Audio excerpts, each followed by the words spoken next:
Today we'll be going over the second ever 12-team college football playoff. As of now, all 12 teams still have a shot at the national title. After today, we'll be down to one. We're going to go over all 11 games in their entirety, so buckle up. We've got a lot to go over. It should be a good one. These are the 12 teams that we have currently slated to face off against each other, and a pretty fun bracket with some potential conference rematches and rivalry games ensuing depending on the results of certain first-round games. In the last episode, our Kansas Jayhawks played in the Liberty Bowl, taking care of business against UTSA. Certainly a disappointment we were not in the playoff, unlike last year, but we played really well in this one. Started off a little bit rocky in that first quarter, but Clyde Poole picked it up after a pair of early turnovers, and a good way to send the seniors off, finishing the year 8-5, winning 5 of our last 6 games and building something promising for Season 3, where we should have a lot of returning talent, a very impactful freshman class, and then who knows about the potential transfers that'll be coming in. We've got a long episode today, and we've got a lot to cover, so let's not waste too much time, and let's get this show on the road. We're going to open things up in the first round. Got some good games here. Will Oregon rebound after going one and done in last year's playoff? What about Texas, who nearly made the national title? Kansas State with the Heisman Trophy winner Avery Johnson. USC with Miller Moss, who could have won the Heisman if not for Johnson swooping in at the end. And Ohio State, who has a chance to rematch Michigan in the second round. So let's get it started here with Texas and Florida State. The 8-9 game. Winner will play against Clemson in the second round. We'll start with Texas, who finishes the year 9-3. They lost early in the season to Ohio State. They took care of business overall, but they've been a little spotty as of since, including a 29-27 loss against Texas A&M, taking them out of the SEC championship game, and now as an at-large bid. It's been an up-and-down season for Arch Manning in his first year as a starter. The 2 interceptions look nice, but on a game-by-game basis, he just really hasn't been that impressive, and this could be his potential coming-out party. He's got a good group of skill position players with C.J. Baxter. Sophomore wide receiver Ryan Wingo has really taken a leap and has become one of the top playmakers in the country. Their second-string running back, Jaden Blue, will be out, so they're going to rely on Quintravious Wisner some more, along with some of these other receivers. And then they've got a talented defense with Ethan Burke and Trey Moore leading the way going after the quarterback. As for Florida State, they went from one of the worst teams in the ACC to one of the best. Their only losses this year coming against Clemson and Florida. The game against the Gators would not have mattered in the grand scheme of things, and outside of playing for pride in a rivalry game, Florida State wanted to rest their guys for the playoff. Luke Kromenhoek, in his first year as a starter, has had a very strong season. Through the first half of the year, he looked like a potential Heisman candidate. The hype has died down a little bit, but he still has had a very strong season.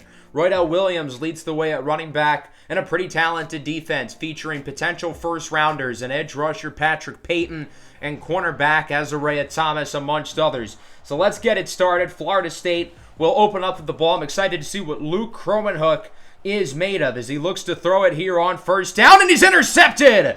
First play of the game. Texas with the turnover. Ty Anthony Smith picks it off, and the Longhorns are going to get possession. Welcome to the 2026 college football playoff, everybody. That's a start. And for Luke Kromenhoek, who we've been giving all this hype to, not a great look, as the Longhorns now have it 3rd and 14. Manning dances around in the pocket, and he's intercepted in the end zone. Another turnover. Florida State gets it right back.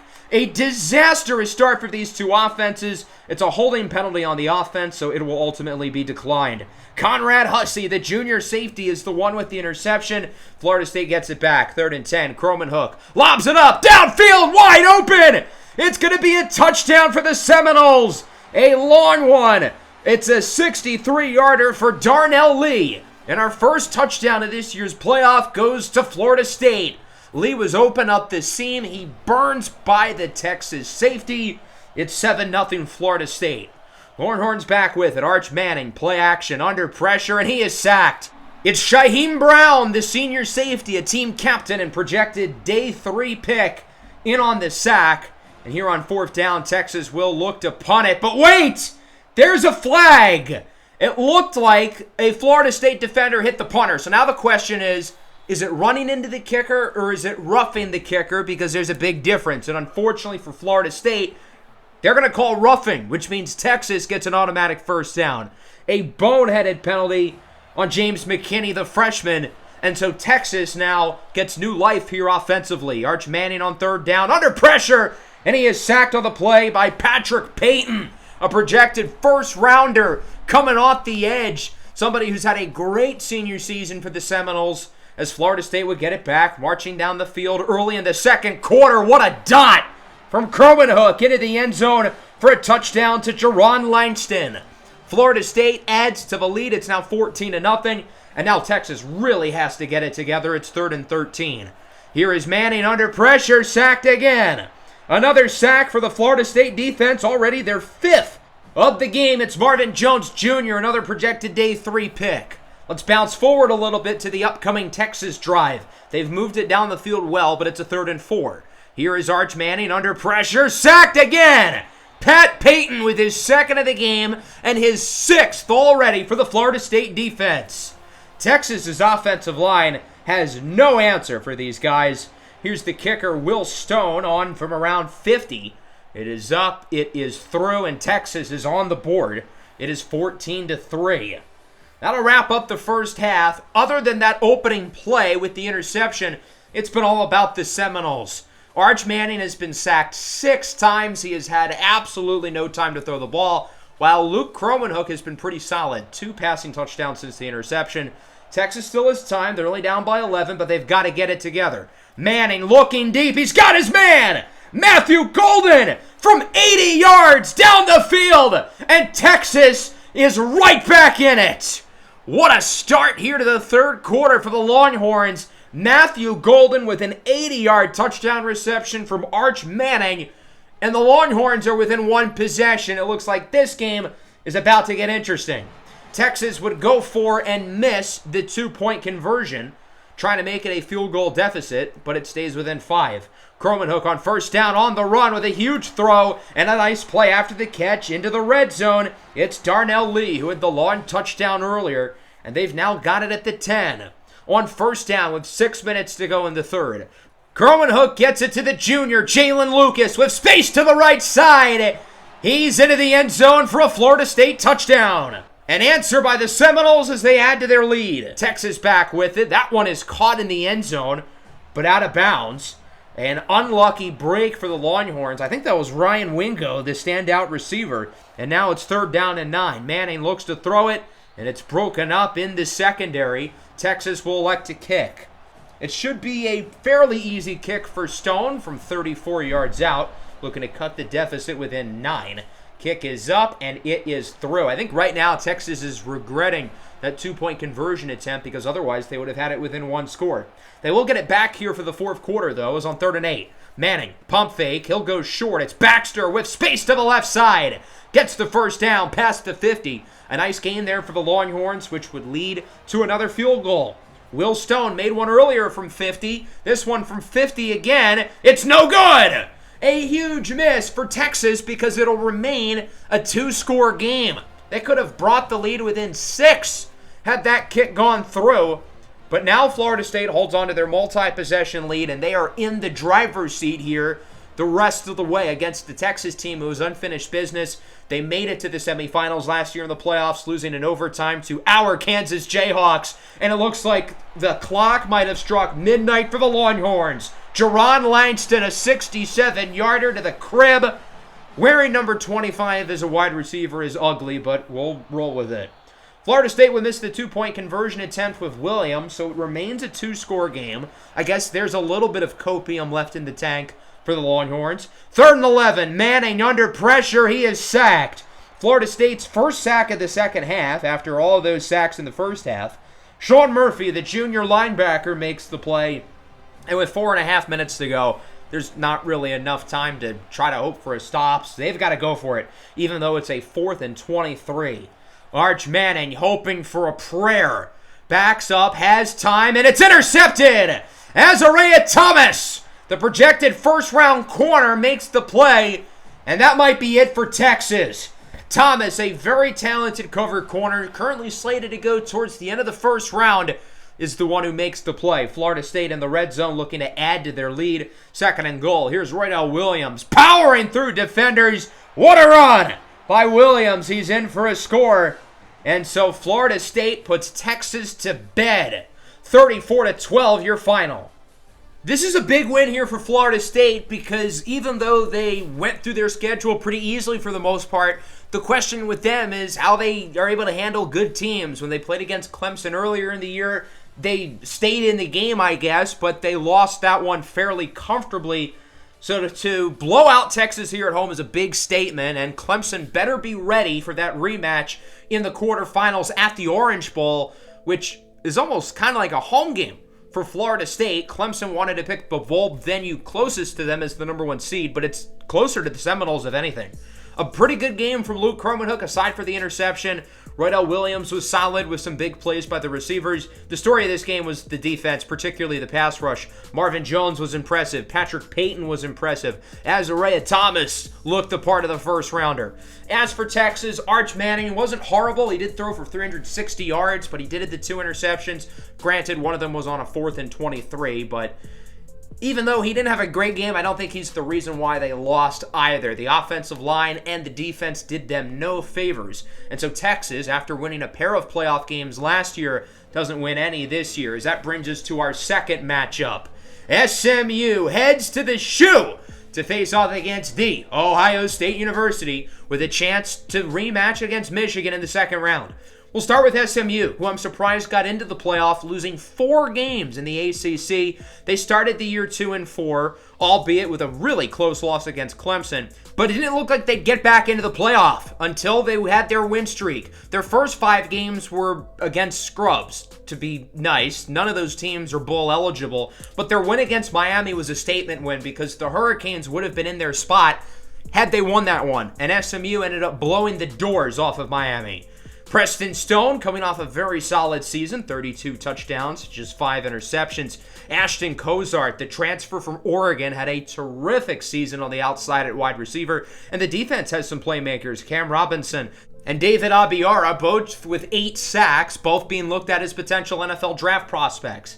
As for Ohio State, they started the year off really well. They had the win against Texas, but they took some losses during the year, albeit some close ones, including a 6-point defeat against Michigan, the 5th consecutive season that the Wolverines have beat them. You got to imagine, even more so than winning this game and beating SMU to move on to the second round, they want another swing at Michigan. Julian Sayin, the redshirt freshman, had a very solid season starting at quarterback, and he's got a fun duo in the backfield with James Peoples and Jaheim White, the transfer from West Virginia. The receiving core is obviously loaded with Carnell Tate, Jeremiah Smith, Brandon Innes, Eugene Wilson. Ohio State always has good receivers under receiver coach Brian Hartline, and the defense is pretty strong as well. C.J. Hicks, Davison Igbinosun, Sonny Styles, and projected top 10 pick Jeremiah Matthews Jr. amongst the names to watch. We'll see if Ohio State can get the job done here at the Shoe against SMU and have an opportunity to rematch Michigan in the second round of the playoff. From the 42, here's Sayin looking down the seam. He's got an open man. Brandon Innes is in for a score, and within 2 minutes, the world-famous Ohio State Buckeyes are in for an early score. Ohio State back with it, looking deep again, not quite as successful that time. They're going to go for the field goal. It's a long one here.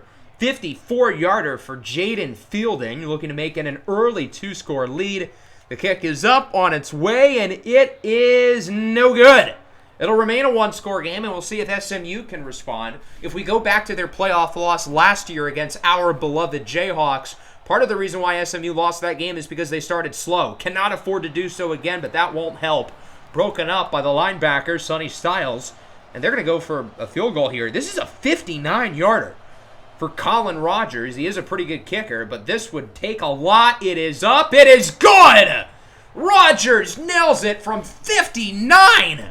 A gutsy decision, but it pays off, and the Mustangs are on the board at 7-3. 3rd and 4 from the 33 here for Ohio State, trying to get something going here on drive number 3. Sayin keeps it on the read option, and he will not get it! A big tackle just in front of the first down marker. SMU back with it in the second quarter. They're moving nicely. It's a 3rd and 1. As it's a pitch to the standout sophomore Ashton Kozart, and he loses a few. Sonny Styles brings him down, and that'll bring back out the field goal unit. Another kick here for Colin Rogers. This one a little bit easier from around 40. It's up and through, and SMU brings the lead within one. It looks like we'll be getting ourselves a ball game here. Ohio State back with it. They haven't gotten much since the early touchdown by Ennis. So Sayin figures, let's do it again. Brandon Ennis down the field, and he is gone. 85 yards to the crib for the junior. And the Buckeyes add to their lead. What a start to this game for Brandon Ennis. 2 very long touchdowns, combining for nearly 150 yards. And it's 14-6 with 3 minutes to go in the first half. Ohio State back with it. Sayin under pressure, he is sacked. The pressure led by Cameron Robertson, the projected top 100 pick, coming off the edge. SMU now has it, still only a one-score game. Stone goes downfield, it's caught for a touchdown. And SMU right back in it again. Ashton Cozart with the score. They would take the extra point and now only trail by 1. Ohio State now with it at the 11. Here is Julian Sayin on first down under pressure. Tries to get away, he cannot. He is sacked on the play by Cameron Robertson once again. Joining him in the backfield is David Abiara. SMU now with a chance to take the lead before half. Stone looking for the sideline, and it's intercepted. Davison Benosen, a projected day 2 pick in this year's draft, comes down with the interception. And now with just 10 seconds left, Ohio State's trying to add some points. Flag on the play, somebody jumped. Down the field, wide open, it's Eugene Wilson, the Florida transfer, for a touchdown. And it looked like the movement was on the defense. And offsides against Cam Robertson. This penalty will be declined. A huge end of the first half for Ohio State as they lead 21-13. Julian Sayin with 3 long passing touchdowns. The Buckeyes really haven't had many nice drives, but they've had some long scores. SMU needs to have more guys back deep. Cover 3, cover 4. Figure it out. What you got going on in the back end is not cutting it. Sayin with it on the option. That ball's out. It's a fumble. And it's picked up by Ohio State. A major break for the Buckeyes. Halfway through the third. 3rd and 19. Sayin up the middle with a strike for a first down. He has his man Eugene Wilson once again. Into the red zone. It looks like a speed option. Pitch for the sophomore James Peoples. And he walks in for a touchdown. Ohio State adds to the lead. It's a 15-point game. I will say I have noticed we haven't really seen any Jeremiah Smith today. He's healthy. He's playing. But he hasn't caught the ball yet.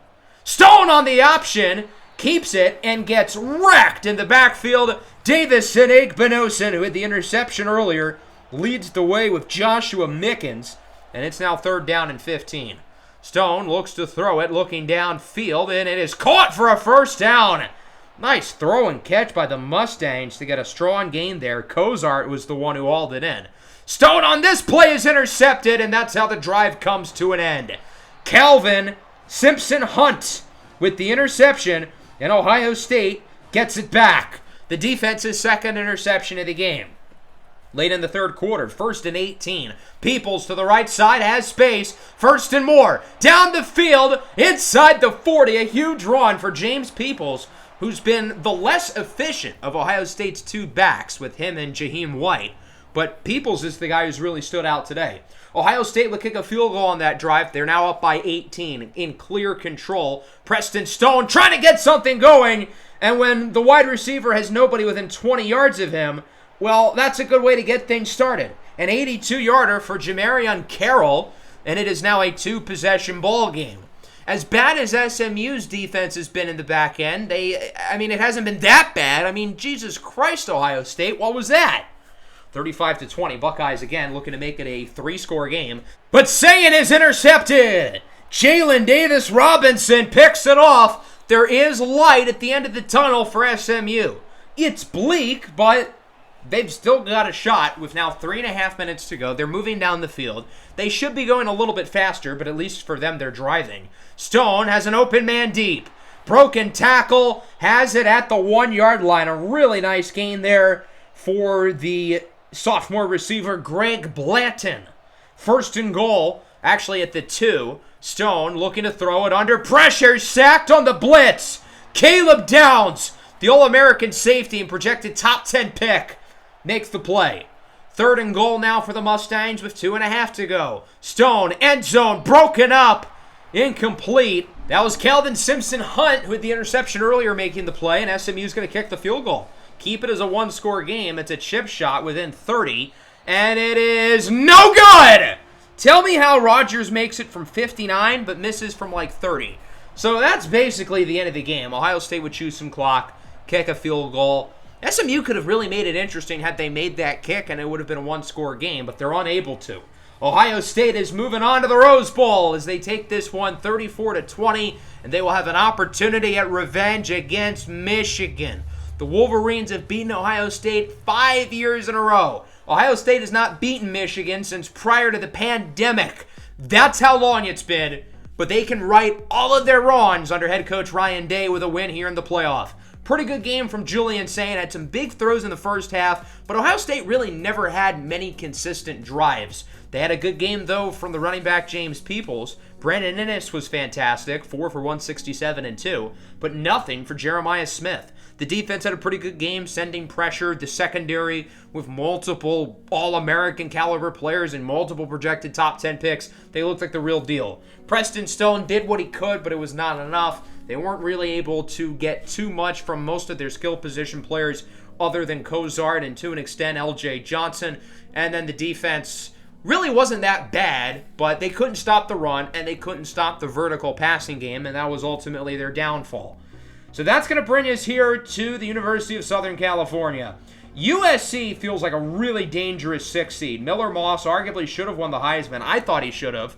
They're facing off against the Boston College team looking to prove the doubters wrong. Boston College comes in as the 11th seed, the last at-large team. Remember who that was last year? Michigan, who ended up winning the whole thing. Boston College has 3 losses, 2 of which are against Clemson. So the question with them is similar to that of Florida State. How are they going to perform against playoff caliber teams? Because in the 2 games against Clemson, not only did they lose, they lost pretty comfortably. It was ugly, especially in the ACC Championship, allowing over 50. They do have a good quarterback, though, in Thomas Castellanos. They've got a solid group of skill position players, although their run game really leaves a lot to be desired. But Jaden Skeet, Reed Harris, Lewis Bond, talented receivers, and then the defense is quite good as well. I do think they are heavy underdogs coming into this game, though, given how talented USC is with the emergence of Miller Moss, who looks like a projected, at the very least, top 50 pick in this draft. Back when we had the prospect profiles on quarterbacks, you'd think his stock would have gone up. USC is a really interesting story because if you remember, they started the year with the loss to Georgia Southern, and there was a lot of concern around the Trojans. But ever since then, they've played really well. They beat Oregon and Eugene by 3 scores. Their only other losses are pretty competitive games against Michigan. It happens. Michigan's a really good team. They're the number 2 seed for a reason. Outside of week 0, this has been one of the 5 best teams in the country, and you could argue they have a top 1 quarterback statistically. It's not just the Miller Moss show, though. Jeremy Bernard has been one of the most productive receivers in the country. Zachariah Branch is over 1,000 yards. Jalen Moss probably will finish the year with over 1,000 yards. The defense is a little bit more questionable than the offense, but they've got some good players on this side of the ball. Bear Alexander at defensive tackle, possible first rounder. Prophet Brown, 6 interceptions at corner. Anthony Lucas is a pretty good pass rusher. So we'll see what Boston College can do. They're going to start on offense as it is a 3rd down and 2.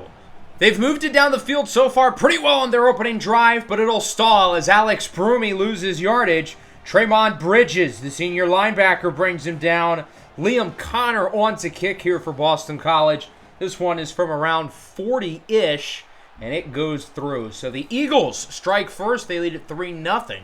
I'm really curious to see how their defense matches up with this explosive USC offense. The Trojans are not starting with good field position, but that's not going to matter. 3rd and 16, Zachariah Branch, the former 5-star, takes it the distance. 89-yard touchdown, and USC is on the board. It is dangerous to put Branch in one-on-one man coverage without a safety back there because Zachariah Branch can outrun anybody. Leaves the corner in the dust, and there's no safety over top to stop him. Boston College's offense continuing to look good. There's a nice throw to the 20-yard line. That would lead to a field goal, and it's 7-6. Both offenses looking good so far, albeit for USC, it's really just one nice play. Here is Moss with a strike downfield inside the 15-yard line. It's Jeremy Bernard, a Heisman candidate and projected first-rounder at wide receiver. On third down, Moss looking, end zone, touchdown! That one is hauled in for a score by Deuce Robinson. 6'6", 215-pound wide receiver, tight end hybrid, also a really good baseball player coming out of high school as it's 14-6. Boston College back with it. 3rd and 1. Castellanos goes short. It is caught with a nice play after the catch. Past the 50-yard line. A good play there by Jaden Skeet, the junior receiver. In the red zone now. Handoff to the right side. And it goes for a touchdown. Detrell Jones with the score. I questioned if Boston College would be able to keep up with USC's fireworks. So far the answer is yes. Trojans back with it, 2 for 2 on touchdown scoring drives up to this point. Moss wants it all on third down. It is incomplete. Good coverage there in the back end. USC would elect to punt it, and that wraps up the first half. It's been a good game so far, 14-13. Boston College is hanging in there. Defensively, it hasn't been pretty, as I kind of expected, but their offense is having a good game.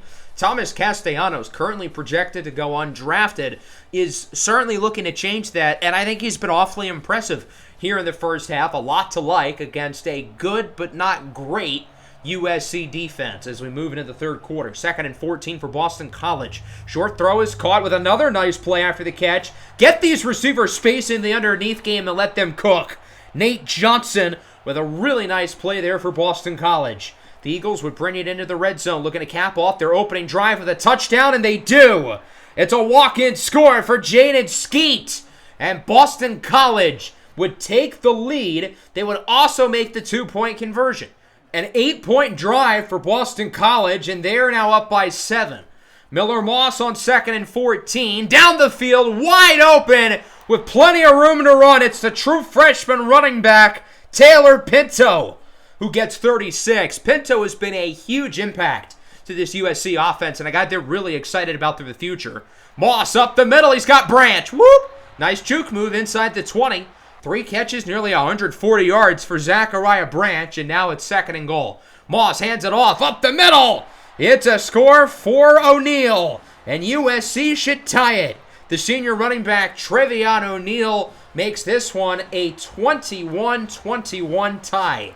Castellanos would then be sacked on 3rd down, ending the possession there for Boston College. Tremont Bridges has had a great game defensively for USC. Is the one who makes the play, and the Trojans will get it back. Early in the 4th quarter, a 3rd down and long of their own. Moss and empty, 5 wide as he looks to throw it. Has plenty of time, looking deep for the end zone. It is incomplete. Good coverage there by Boston College, and USC is now going to have to kick. Looking to take the lead. Dennis Lynch on for the field goal. This one comes from around 50, and it is no good. So the lefty kicker is off the mark, and we remain tied at 21. Boston College back with it. After a holding call, it is 2nd down and 20. The running back in motion. Castellanos under pressure, and he has brought down a big sack for the USC defense, and that'll make it a 3rd down and long. Cameron Fountain, the sophomore linebacker, another young guy who this team is really excited about, is the one who makes the play. Now it's a 3rd and long. Castellanos looking downfield. He's got his man! Nate Johnson will take it the distance. An 81-yard house call. Boston College regains the lead. And now USC now is starting to feel the pressure. Their backs against the wall, down by 7. Not only has Boston College given them a game, but they've given the Trojans a real scare. 2nd and 10. Miller Moss is going to be sacked. He can't get out of it. A big play there by the Eagle defense, and it's 3rd and long. Multiple defenders were in the backfield there to bring him down, and USC now has a 3rd and 17 at the 9-yard line. Moss looks to throw it under more pressure. Sacked in the end zone. 2 hands for safety. Davion Crouch, the senior linebacker, brings him down. 9-point lead for Boston College, and they get the ball back with the safety. Castellanos going for a screen, looking for a nice play, and they get a few yards, but that's not going to be enough. Big stop for USC. They've got to get something going here. 3rd and 10, 5 minutes to go, down by 9. They have to score on this drive. Season's on the line as it is a screen for Trevion O'Neal, and he does not get it, but he is close. I think you're close enough to where you have to go for it, and that will be the play for USC. 4th and 1, offense stays on the field. O'Neal, the senior back, gets the first down and keeps the season alive for the Trojans. 3rd and inches with 3.5 to go. Moss looking downfield, broken up, incomplete. They're going to have to go for it again. They showed that they trust their ability to run the ball last time. Both of their backs, O'Neal and Pinto, are in the game. They'll go back to O'Neal. Another 4th down conversion, and it turns into a pretty big run as he gets it past the 40-yard line. USC going no huddle, moving as fast as they can with under 3 minutes to go. Moss is intercepted! Could this be the dagger? It's picked off by Bryce Steele. And now Boston College can taste it. They're up by 9. They've got the ball. They are in prime position to finish the job, and a first down run here would do it. 2nd and 1, Castellanos hands it off. It's Broom, and he gets the first down. An upset here at the Coliseum. Boston College knocks off USC. Miller Moss, who threw for 50 touchdowns this year, his season is over, and it's the Eagles who will be facing off against Texas A&M in the next round of the playoff. What a performance here from Boston College. Thomas Castellanos looked like the real deal. He completed 83% of his passes, 357 yards. Not only did Boston College keep up with the fireworks of USC, but they lit off a few of their own. And you got to give the defense credit, only allowing 7 points after the first quarter. I thought Miller Moss had a good game. He's not really to blame for the loss. He certainly wasn't perfect. He's had some better games throughout the year, but I think it's hard to blame him for this game.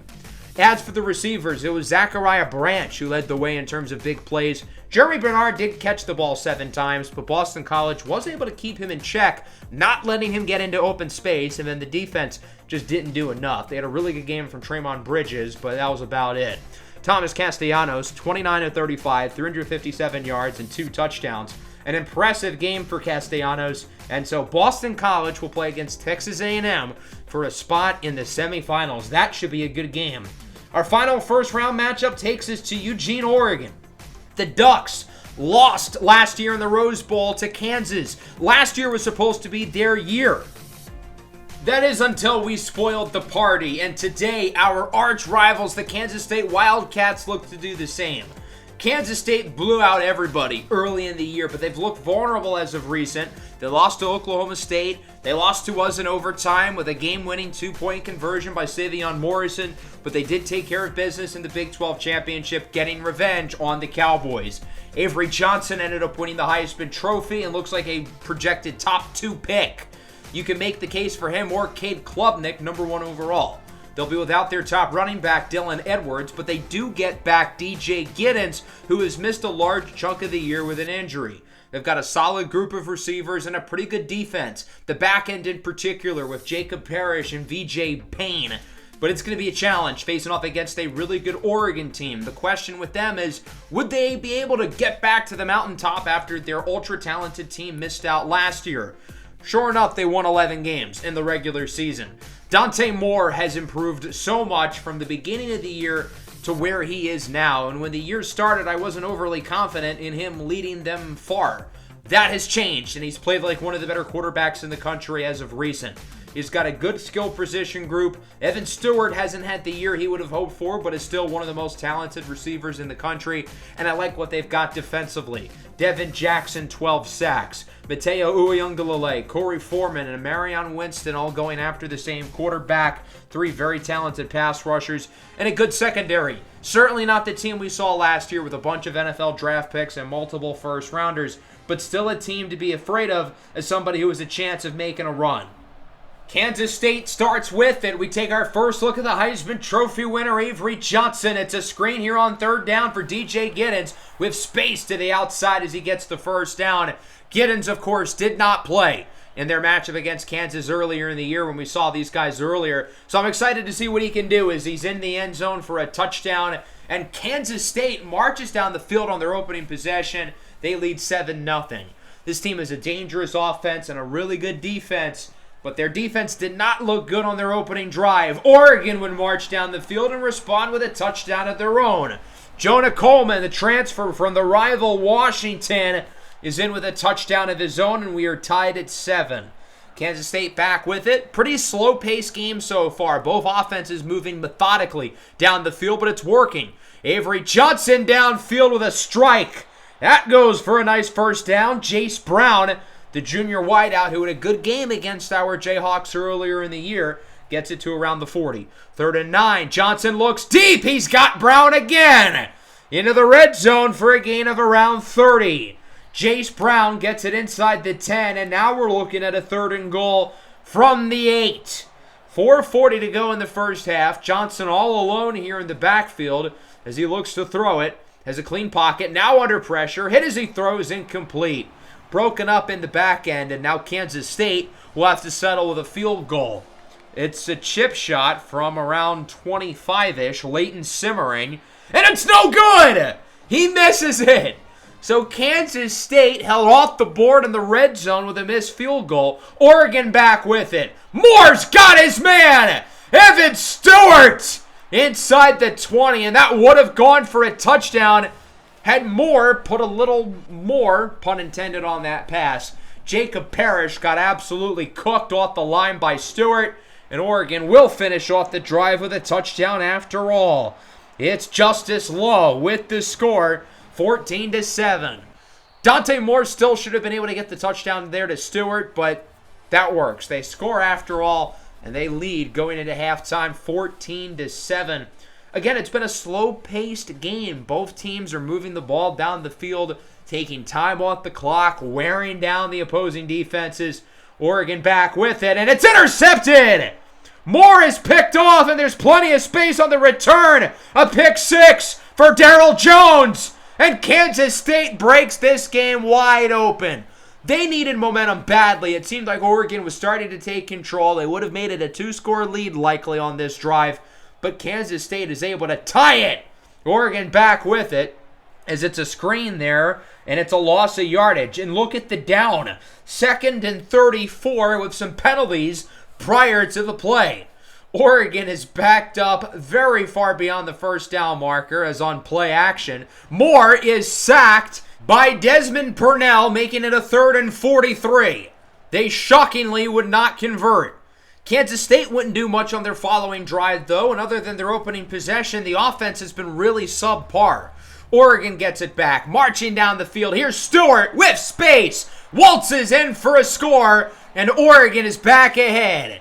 Evan Stewart's had a really productive game. The former 5-star transfer from Texas A&M, who's had a down year, but is still an ultra-talented player projected in the top 50 of this year's draft. Into the fourth quarter on 3rd down, Johnson is sacked. It's Amarion Winston who brings him down, and the rough offensive game for Kansas State gets worse. 2nd and 8 for Oregon off the blitz. V.J. Payne, the All-American safety in the backfield. Dante Moore takes a shot. He's going to be feeling that one tomorrow. Kansas State's defense, ironically, is the ones who are really keeping them in this game, as it is a 3rd and 14 off of the blitz by Payne. We'll see if the Ducks can convert here, backed up at the 25-yard line with 7.5 to go. Moore with a strike. Downfield! Jurion Dickey, another former 5-star, brings it to the 30 for a gain of around 50. Jurion Dickey wears number 99. I know it's ugly, but there's nothing we can do about it. We cannot change the jersey numbers of real players. Nonetheless, huge gain for Dickey. Oregon nearing the red zone. 3rd and 2. They don't get the conversion with Jonah Coleman, and that'll bring out the field goal unit, looking to make it a 2-score game. The senior transfer from Oregon State, Atticus Sappington, drills it. 24-14, and now Kansas State really has their work cut out for them. Down by 10 with 5.5 to go. They're backed up at around the 30-yard line as that one is broken up on 3rd down, and they're going to go for it on 4th down. What is there to lose? Down by multiple scores. Got to get something going here. If they don't get it, their season could really be on the line. Johnson under pressure, and it is caught, but they will not get the first down. Oregon with the stop. Ducks get it back. 3rd and 7. Moore is sacked. So the Wildcats are able to make the play. The defense gets his stand. He's brought down by Jordan Allen, and that'll bring back out the field goal unit. Atticus Sappington would make the kick. That one on 3rd and 10 is broken up, and Kansas State's got to go for it again. 4th and 10, 3:20 to go. In what has been an underwhelming game for the Heisman, Avery Johnson. Can he get something here? Backs up in the pocket, takes a shot, wants it all. It's caught! Jace Brown, 67-yarder to the house. Browns fans, I hope you're watching. That could be your new quarterback. Oregon back with it, looking to chew clock and end this game. But Dante Moore's pass for Stewart is broken up, and Kansas State will get a chance to take the lead, down by 6. Avery Johnson goes short. That one is caught for a 1st and more. Big play after the catch. Jaquez Spradley Demps, the redshirt freshman, is the one with the 1st down. Now at around the 43-yard line, Johnson calls an audible, looking to throw it. Has time, wants it all again. One-on-one, push-off, no flag, touchdown for Keegan Johnson. Kansas State takes the lead. I imagine we are all asking the same question right now. How is that not offensive pass interference? I mean, he very clearly pushed off the defensive back. Here's another look at it. Excellent coverage. Blankets the receiver. And then late, Johnson is wide open. That was an obvious push-off, no? We've got to look at this replay again to see what really happened here. Yeah, is that not offensive pass interference? He's matched up with the speedster, Jaleel Florence, and he clearly pushes off in the end zone. That should be a flag. A horrible break against Oregon. They're down by 1. They need a game-winning drive from Dante Moore. How about a game-winning play? Evan Stewart takes it to the house. His 2nd touchdown of the game. This one from 73. And the Ducks are right back ahead within a matter of a couple of plays. What has this game turned into? Dante Moore and Evan Stewart connect for 73. And we'll see if Oregon goes for 2, trying to make it a 7-point game. Both of these quarterbacks are just going bombs away, and to their credit, it's working. Avery Johnson with some long touchdowns in the 4th. Dante Moore one-ups him. Now on for the 2-point conversion. Moore connects in the back of the end zone, and it is a 7-point lead. Kansas State's going to get another chance. Down by a touchdown. 3rd and 4. Avery Johnson hit as he throws. It's broken up. And the game comes down to this, being that the Wildcats only have 1 timeout.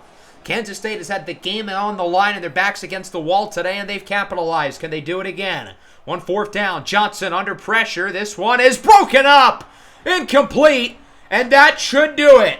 The Oregon Ducks win a thriller here in Eugene, and that sets the stage for a 2nd-round matchup against their rivals, Oregon State, a team they beat earlier in the year. Beating Oregon in the playoffs is not for everyone. I guess Kansas State, unlike Kansas, is not able to get the job done. I can only laugh because I am petty.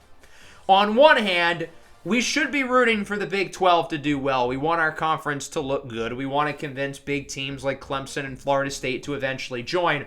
But being that Kansas State is our rival, I will choose not to take the high road and instead laugh at them. Dante Moore started off a little bit slowly but made some big plays down the stretch, particularly the 73-yarder to Evan Stewart. Defensively, the Ducks were really good for 3 quarters. They just kind of fell apart late, although I don't want to discredit them for that last touchdown. Obviously, pass interference. Avery Johnson was mediocre for most of the game. Sure, he made some big throws late, but he only completed 50% of his passes and did not look like a Heisman Trophy winner. I still expect him to be a top 2 pick in this draft with Cade Klubnik, maybe number 1 overall, but I really was not all that impressed by his performance today. I thought the Kansas State defense did what they could, and obviously Johnson and the offense made some plays late, but it's not enough. And that'll wrap up the first round of our playoffs. As I simulate through the first week of bowls, Trevion Ford, Conference Defensive Player of the Week. We're getting more coaching offers, and one of them I found quite interesting. Kansas State has us as the top candidate to become their new head football coach. Hilarious. Oklahoma State's offering as well. Ironic. the two teams who made the conference championship in our conference want us to coach them? Obviously, I'm going to say no. We are very happy here in Lawrence, Kansas. As that brings us here to the second round, we've got some good games, 3 rivalries within this stretch, and that starts with, in my opinion, the two best teams in the ACC throughout this year. Florida State versus Clemson, a rematch from a game that happened earlier this year. We already have met Florida State. They beat Texas 34-12 in the first round. Let's meet their challenger, the Clemson Tigers, who are the overall favorite to win the national title. They've been the best team in college football this year. They're the only undefeated team left. Of course, we almost beat them earlier in the year, and that loss ages better by the day. They've played a lot of playoff teams. They beat SMU. They beat Florida State. They beat Boston College twice. These guys are battle-tested and have played against some of the best teams in the nation and have blown out some really good football teams. Cade Klubnik, top finisher for the Heisman Trophy. And he's the other guy with Avery Johnson, who sits atop this draft class in contention to be the #1 pick. They've got a good group of skill position players around him. David Eziomome, 14 touchdowns for the freshman running back. Tyler Brown, TJ Moore, Antonio Williams, terrific group of receivers. And then this defense, man, they've got some ball players. Peter Woods, projected top 5 pick. Avion Terrell, projected top 5 pick. They've got arguably the two best defensive players in this entire draft class. These guys really are last year's version of Oregon with all the draft picks that this team has, although I would argue they have more underclassmen talent than the Ducks did a year ago. Clemson starts off with the football, 1st and 20. Klubnik looking downfield. He's got Antonio Williams. He's going to outrun Brown, and he is gone. Antonio Williams takes it the distance, and Clemson strikes first. A quick start here for the Tigers. A long touchdown for Williams, the junior, from 64 yards out, and Clemson leads 7-0. Luke Kromenhoek's pass is picked off. An interception by Khalil Barnes. The safety has it inside the 10. This is a disastrous start for Florida State. I know we're only 3 minutes in, but Clemson so far, they look like the real deal and the clear title favorites as of right now. Klubnik, 3rd and goal with a strike in the end zone for a touchdown, and the Tigers add to the lead.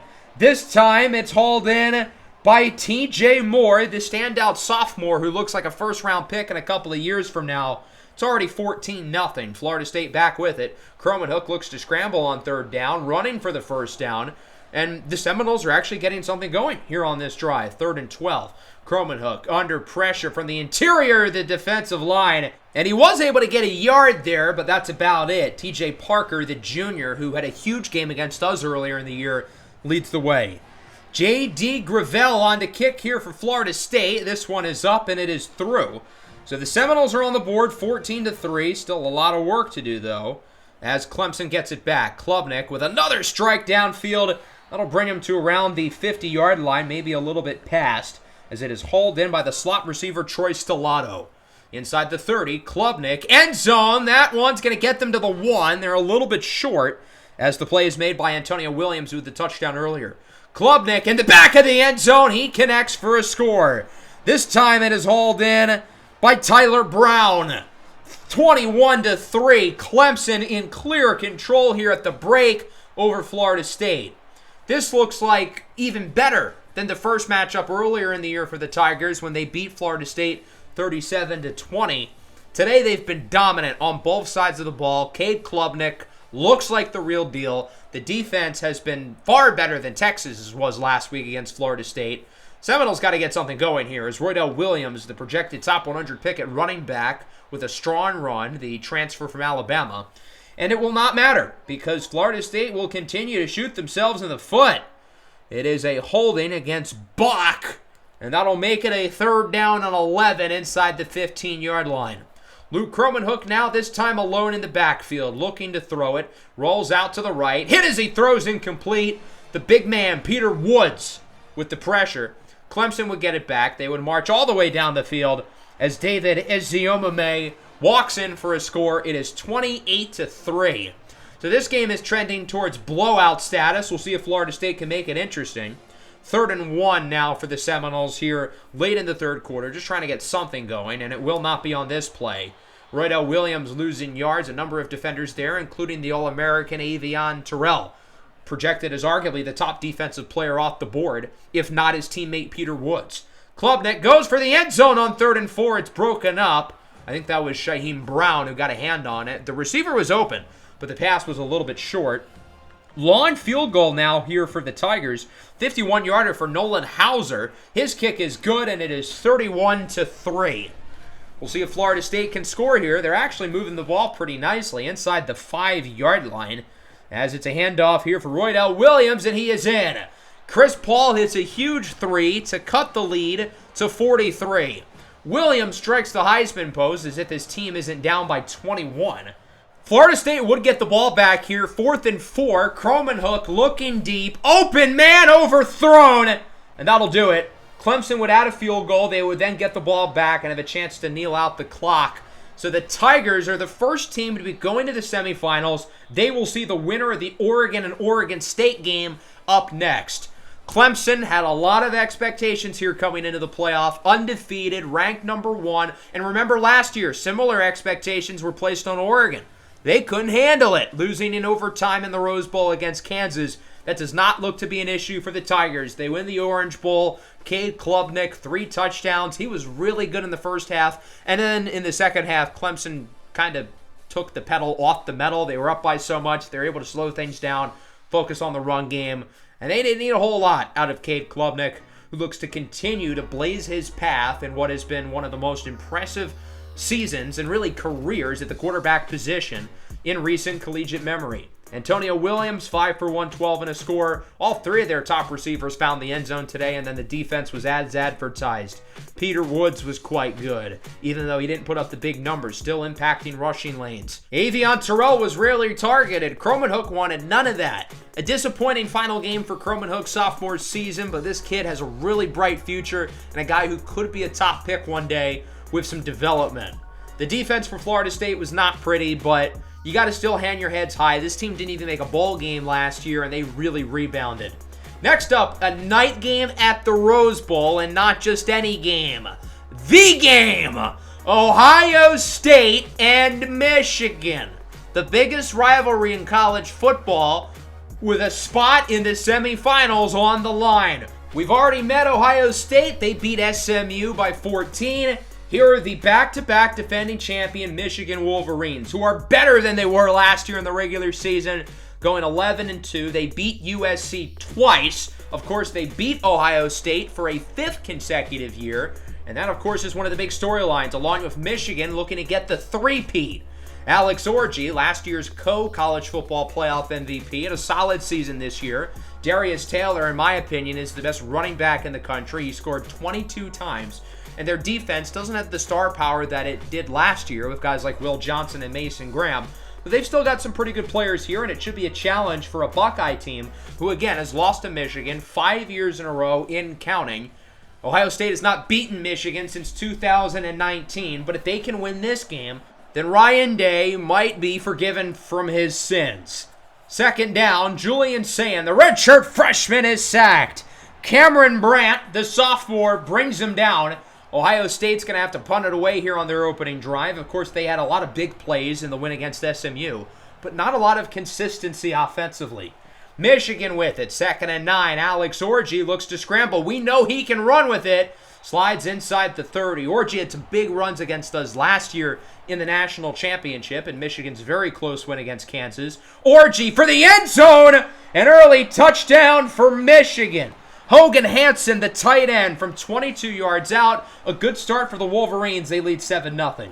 Ohio State with it. They've got a 3rd and inches here as it's a handoff up the middle, and Peoples does not get it. A disastrous first quarter offensively for Ohio State. They have 6 yards, 0 first downs. And Michigan marching down the field here late in the first as Orji rolls out under pressure. He is sacked. Sonny Styles brings him down. A big play there for the Ohio State defense, as that'll make it a 3rd and goal here to wrap up the first quarter with only around 15 seconds left. The Wolverines looking to make it a 2-score lead. They should regardless if they're in the end zone or not, but I'm sure they'd love to try to give themselves a comfortable lead here early in this first quarter. Tight end in motion. Orji looks to throw it under pressure, and his pass is going to be caught And Darius Taylor only gets a couple. And so that'll bring us into the second quarter. Michigan will make the field goal. It's 10-0. Sayan's pass is intercepted. Michigan forces the turnover. It's Brandon Hillman. And this game is trending towards getting ugly fast. It has been all Michigan so far. And the Wolverines have an opportunity to make it a 3-score lead. Julian Sayin does not look good so far. Ohio State, I don't think, has a first down yet, as it's 3rd and 7. Orji looks to throw it. It's a designed screen. Taylor might have lost a yard or two. I give the Ohio State defense some credit. They're getting some stops here in the red zone, but their offense is not doing them any favors. The same offense who scored 34 points against SMU. So now it's 13-0. Ohio State's next drive, they would do nothing. They would punt it away. And Michigan has it back. 3rd down and 20. Here's Orji looking downfield. It is caught for a first down. A wide open man down the field. Making the grab there is the other tight end, Marlon Klein. 3rd and inches now. Orji lobs it up deep, and it is tipped and nearly caught. That was dangerous. But a good play by the Ohio State defense. And Michigan's going to keep the offense out on the field. 4th and inches. They will go for it. Handoff for Darius Taylor, the transfer from Minnesota. And projected 2nd-round pick. He gets it. Michigan keeps the drive going. Here's Orji. His pass is incomplete there on 3rd down. Michigan would kick another field goal. And Ohio State's trying to move quickly here. Only around 30 seconds. They're starting to finally get something here on this drive as they have it at around midfield. Sayin looking up the middle. What a throw! Puts it on the money perfectly. And it's hauled in by Robert Dorman, the tight end. That'll bring out the field goal unit. Jaden Fielding's kick is up and through.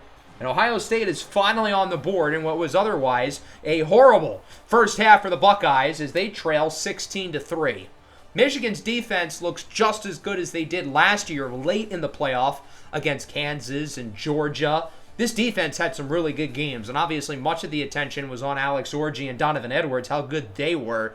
But the defense was great too, and even with losing all that talent, they have been able to hold up and then some. Orji is going to be sacked on this play, though. The Buckeye pass rush is having a nice night. Give them credit as he is wrapped up there on the play by Joshua Mickens.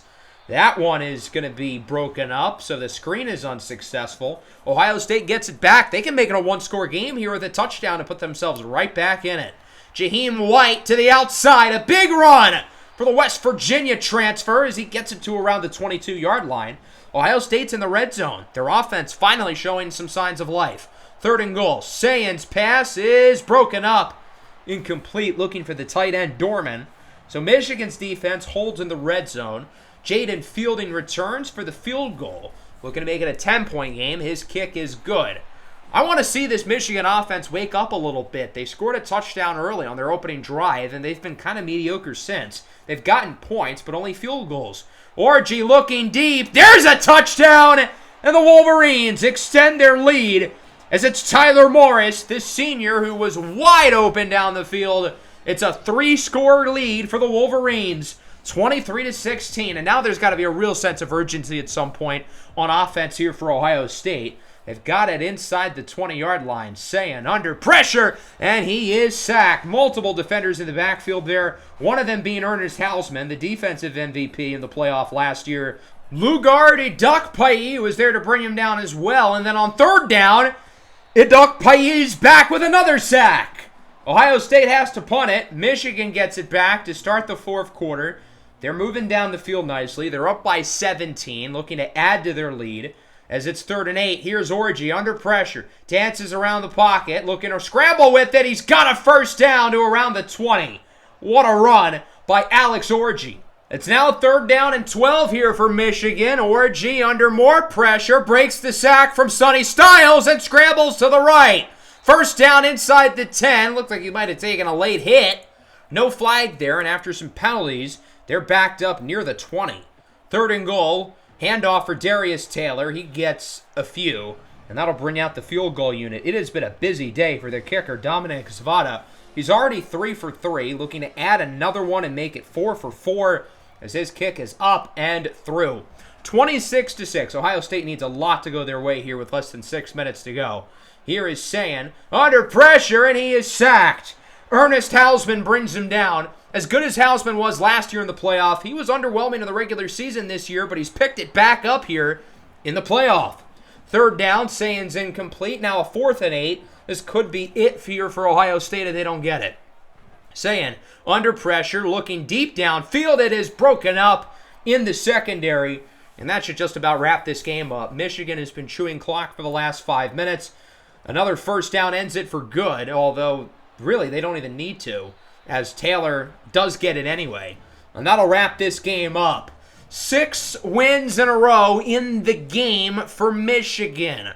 Whether it's in the Big House, in the Shoe, or in the Rose Bowl, it doesn't matter. Michigan's going to find a way to get the job done. They're moving on to the semifinals where they will meet either Texas A&M or Boston College for a spot in the national championship as they look to three-peat. As for Ohio State, I don't know if there's much to say other than that they should be embarrassed. 6 times in a row that they have lost to Michigan. How is Ryan Day still employed? And to lose in blowout fashion where the offense doesn't even score a touchdown, that is a bad look. Alex Orji with a pretty good game, 70% completion percentage, 250 yards, 2 touchdowns, picking up right where he left off from the playoffs last year, a guy who seems to rise to the occasion and play his best football in the biggest games of the year. On the ground, Darius Taylor was actually pretty quiet. If you're looking for a positive from Ohio State, it's that they were able to stop the run game. Taylor got the ball a lot, 26 carries, but he wasn't particularly effective, averaging only 2.5 yards per run. The Michigan defense was outstanding. The front 7 was great. Ernest Hausman, 4 TFLs and a sack. Edok Paye, 3 TFLs and 2 sacks. And then the back end was really good as well. The interception by Hillman, I feel like, is really the play where Michigan was already up 10-0, where they took full control and did not look back. Julian Sayin was unimpressive. They did not run the ball nearly enough. They ran it well. They were better on the ground than Michigan was, but they just didn't try to get the ground game going. They couldn't throw the ball, so I don't know why they were so insistent on, not running it. That'll bring us here to the Sugar Bowl. Boston College, shocking the world previously. They're set to face off against Texas A&M. And as I said when we last talked about the Aggies, they're my pick to win the whole thing. It's been a weird year for Texas A&M. They started by losing to UTSA, who, of course, we just blew out in the bowl game. But ever since then, the Aggies have played some good football, only losing once since then, pretty recently to Arkansas. They beat Texas for a spot in the SEC Championship. They beat Alabama in the SEC Championship. Texas A&M is a team who historically has found ways to choke games that they should win, but this year just feels different. Connor Wegman has been playing the best football of his career. They had the best running back tandem in the country with Reuben Owens and Le'Veon Moss, both of whom are projected top 100 picks. Now, they are without their top receiver, Noah Thomas, who is slated to be the first receiver off the board in this year's class, and not having him out there really hurts. But what they do have is a really, really good defense, particularly their defensive line. Nick Scorton is, of course, the big name here, and even though he hasn't been as good as he was a year ago, we know he is ultra talented, one of the best pass rushers in the country, but it's not just him. Shamar Stewart, Cassius Howell, Enai White, all very good players, but they will be without their leading sack getter and former 5-star defensive tackle, Gabriel Brownlow-Dindy, for the entirety of the playoffs. So that's their leading sack getter and their number 1 receiver, who they will not have for the entirety of the college football playoff. Wigman sacked on 3rd down by Christian Alliegro. That'll make it 4th down. They're kind of in field goal range, kind of not, ultimately electing to punt the ball. I can't really blame them for playing it safe. And now Boston College has it. It's a 3rd and 10 for Thomas Castellanos and company, coming off a 30-21 win against USC as he evades the pressure on the run. What a throw for a 1st down as it's hauled in by Greg Hilliard, who gets 30. What an impressive play by the quarterback, Thomas Castellanos there. Now a 2nd and 5. This time he's not so lucky as the Texas A&M defensive line says hello. That's Enai White who brings him down. On 3rd down for the Aggies, it's a screen and a short gain of a few for one of their All-American running backs. That was Le'Veon Moss, and that'll bring out the field goal unit as they were not able to convert. Cade McIntosh on the way from 49. It is good. And Texas A&M, the first to score here in the Sugar Bowl, as that brings us to the 2nd quarter in what has been a low-scoring start. 3rd and 22. Castellanos' pass is short, broken up in the secondary by Will Lee III. And Texas A&M gets it back, nearing midfield. Every time we've watched the Aggies in this series, their offense has really struggled. They're out here running fullback dives on 3rd and inches. The play calling with them has just never really been good. Boston College has it. They're actually kind of moving it down the field. Nearing the goal line, Castellanos under pressure, goes short, and it is dropped right in the receiver's hands, but he's unable to make the play, and that'll bring out the field goal unit. A strong drive that'll end in 3. Liam Connor's kick here will be from around 26. It is up, and it is through. We are knotted up at 3. Low-scoring game. We'll see if the Aggies can finally find the end zone here, as it's a handoff up the middle. This is Le'Veon Moss with an impressive game, showing off his speed and burst to the inside. Now at around the 31-yard line, play action. Wegman up the middle. He's got his man, Cyrus Allen, just shy of the end zone. He gets around 30. Allen is the new number 1 receiver now, with Noah Thomas out of the lineup with a broken fibula. At the goal line, they're going to look to punch it in, and they will. It's Le'Veon Moss with the score, and Texas A&M, the first in the end zone. They lead it 10-3. We'll see if Boston College can clap back. Their offense had no issue scoring points against USC. That has not been the case today here against this loaded Aggie defense. With under 2 minutes to go, Castellanos under pressure. He is sacked. Cassius Howell with his 3rd sack of the first half. What a start to this game for Howell, as Boston College is just going to run the ball there on 3rd and long. A&M calls a timeout, looking to add to their lead possibly, as it's a first down with just over a minute to go in the second quarter. Looking to be up by 2 possessions going into halftime. Here is Connor Wegman under a little pressure. Downfield. Nice footwork there by the sophomore Micah Tease, as they've got it inside the 30. Wegman up the middle. Tease again. Breaking tackles. He's into the end zone for a touchdown. But I don't think it's going to matter. This one's coming back. A holding call against the right tackle, Blake Ivy. And now A&M is backed up at the 34. This might not even be field goal range, so this could be a 7-point swing. Wegman goes short. It's caught. Kenny Vega to the outside with a big gain inside the 10, nearing the 5. So maybe the holding call won't prove to be that big of a deal. 2nd and goal. Wegman, end zone, touchdown. Cyrus Allen with the score. But again, we've got another flag, and it is another holding. Leave it to Texas A&M to try to shoot themselves in the foot. Cam Dewberry is the one called for the penalty, as they are backed up at the 17. 2nd and goal. Not a lot of time left on the clock. Wegman's going to throw it away. With A&M being out of timeouts, they just want to play it safe, make sure they score before the end of the first half. Field goal try on the way for Cade McIntosh. It is up and good. 13-3 going into the break. A slow start offensively across the board, but it does seem like Texas A&M is really starting to settle into this game. They've run the ball really well. And then defensively, the pass rush has been fantastic as usual. Cassius Howell has really been the star of the show. He's got 3 sacks already today. So we'll see if A&M can hang on. Michigan, of course, awaiting the winner of this game in the semifinals. Boston College starts with it. A big hit on the running back Broom. He hangs on for the first down.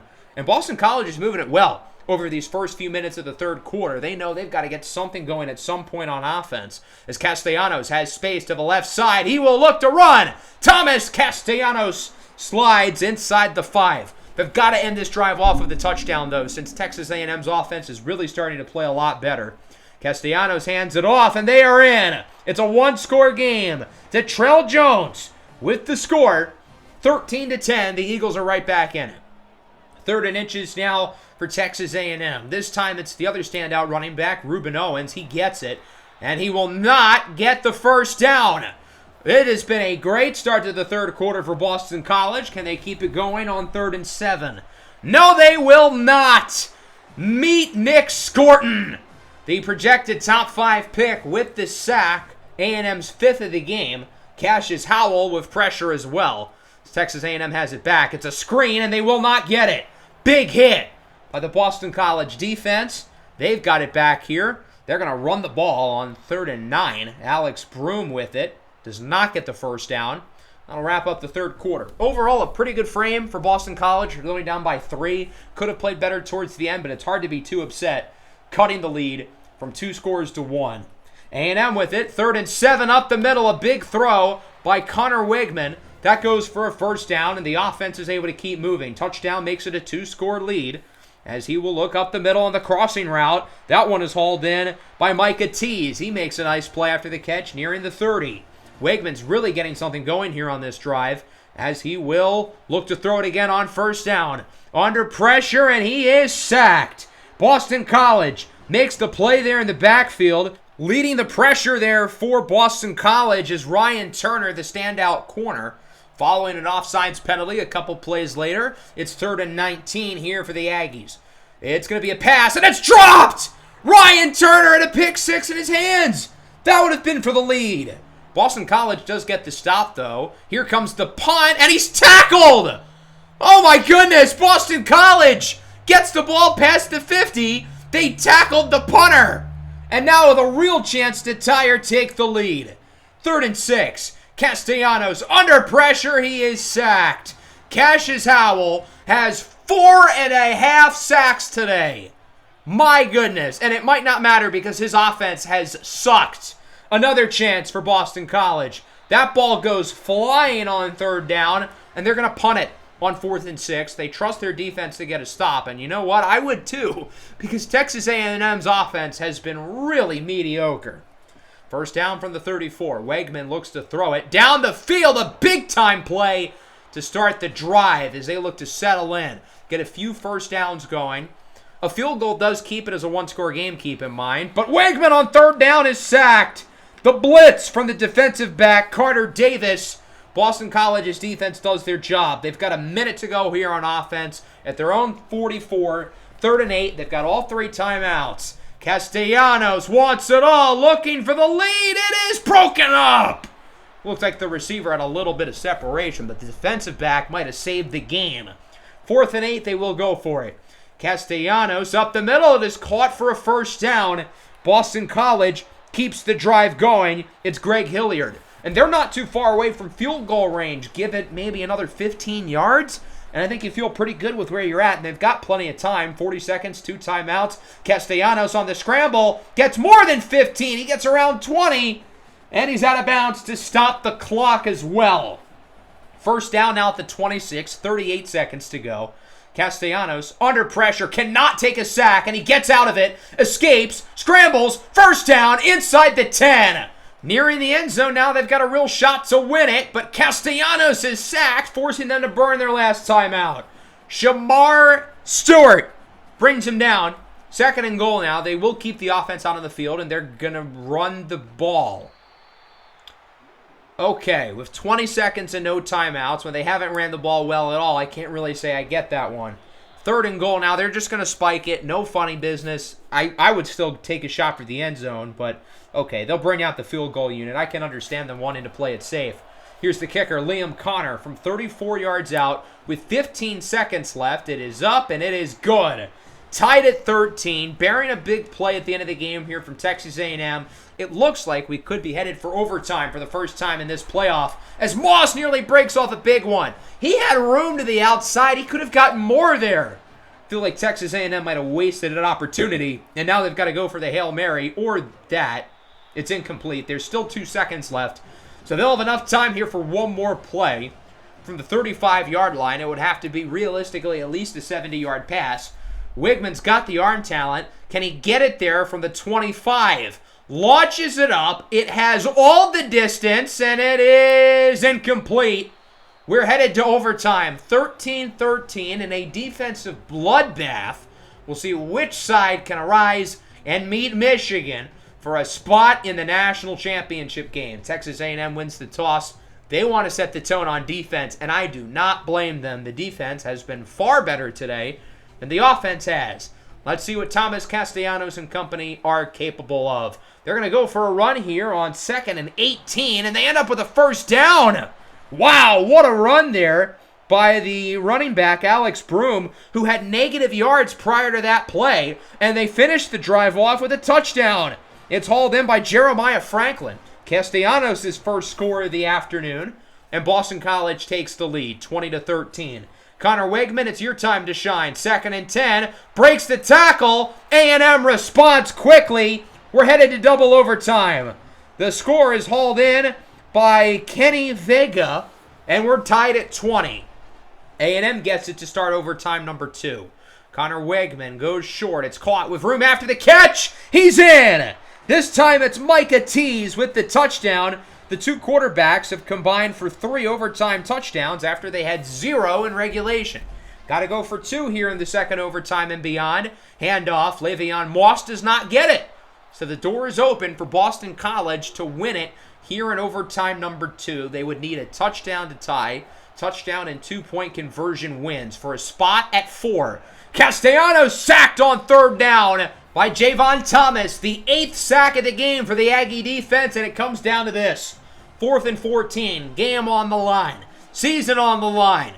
Castellanos looks to throw. It actually has time for the end zone. It's broken up. And Texas A&M survives in double overtime as they win it 26-20 over Boston College. Texas A&M will play against Michigan for a spot in the national championship.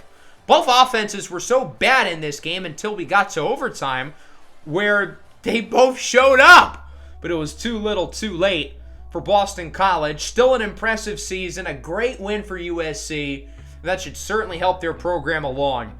Connor Wegman with a solid game. I don't think he was as good as the numbers suggested, but he did make some good throws, and he was very clutch throughout the overtime period.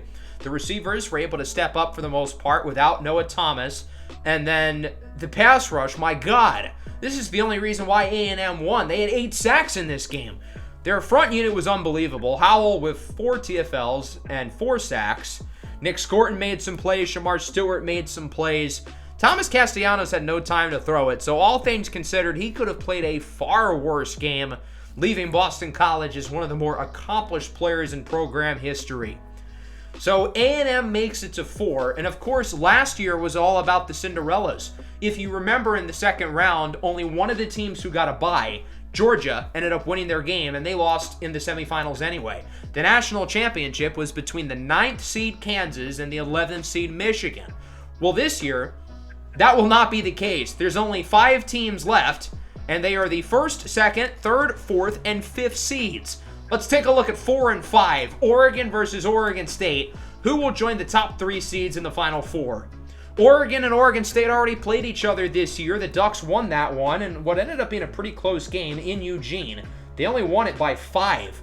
Oregon State has slid under the radar this year. They won the first season of the new look Pac-8, I guess, with their de facto conference championship win over Boise State. The Temple transfer, Evan Simon, leads the way on offense. I like this defense a lot. They've got a really good linebacker, DJ Wesolak, who has 15 sacks this year. Even though the Ducks are the worst seed and didn't have the bye, obviously on paper they're the better team, but remember, Oregon State in Eugene kept it to 5 points. So we'll see if the Beavers are able to give them a test. The winner of this game, of course, will have the chance to potentially get absolutely eviscerated in the next round by Clemson. Oregon starts with the ball. Dante Moore coming off an impressive performance against Kansas State as he's got Stewart on the screen. A nice play after the catch by Evan Stewart, who made some huge catches in their win over the Wildcats in the first round of the playoff. Dante Moore with it on first down with a strike to the sidelines and an impressive start to this game for the transfer from UCLA, Dante Moore. Inside the 10 now. Moore looks to throw it, has all day, very clean pocket in the end zone with a touchdown. Evan Stewart with the score, and Oregon marches right down the field. They lead 7-0. A good start to this game for the Ducks as Oregon State has it back. One of the most successful seasons in recent memory for the Beavers. 3rd and 8. Simon under pressure, hit as he throws, and it's caught! Wide open down the field, a huge gain, and to make matters worse, Devin Jackson, the leading sack getter on this defense, hurt on the play for Oregon. Another 3rd down, 3rd and 14. The Ducks not looking to let the same thing happen here, as the Beavers will not get the first down. Short pass about halfway to the yards marker. That'll bring us into the second quarter. Dante Moore looking deep, it's caught! Jurion Dickey with the touchdown, and Oregon adds to the lead. It's 14-0. So far, the overwhelming talent gap has shown in this game.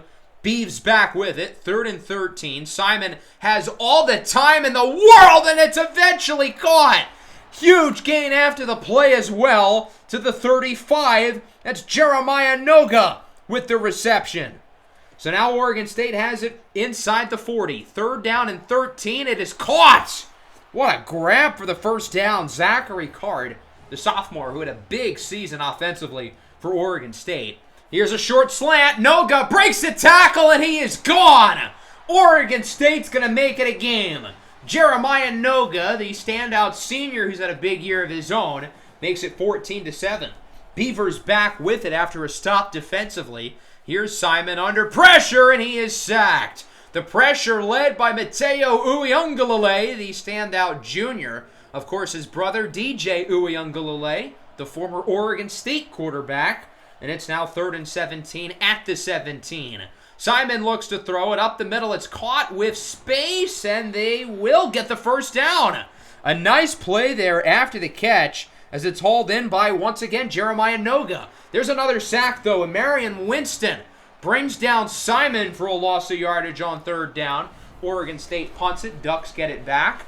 Good start offensively for Oregon, but they've slowed down since the start of the second quarter.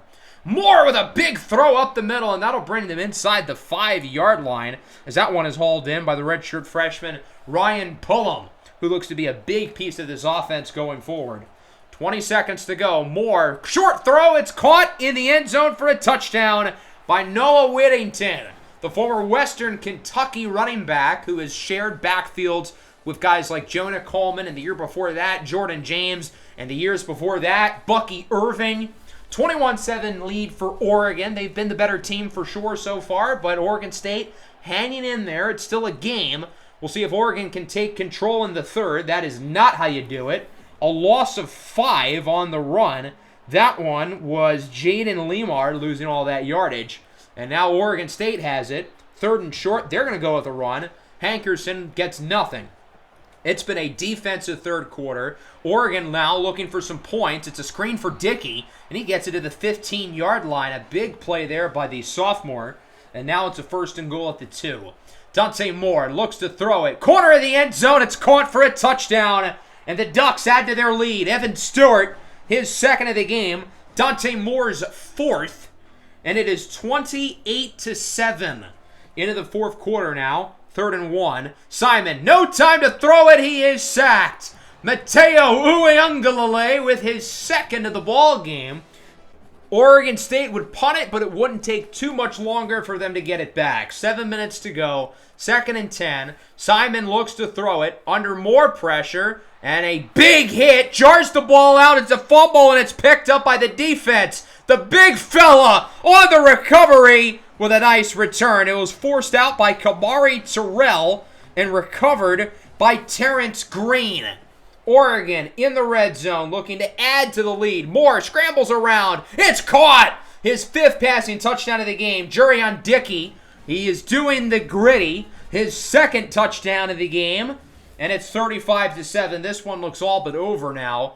Oregon State looking for a prayer, I guess, as this one is caught downfield by Zachary Card, and he will take it the distance. Tracked down by Kamari Terrell, but not before making it into the end zone for a touchdown, 35-14.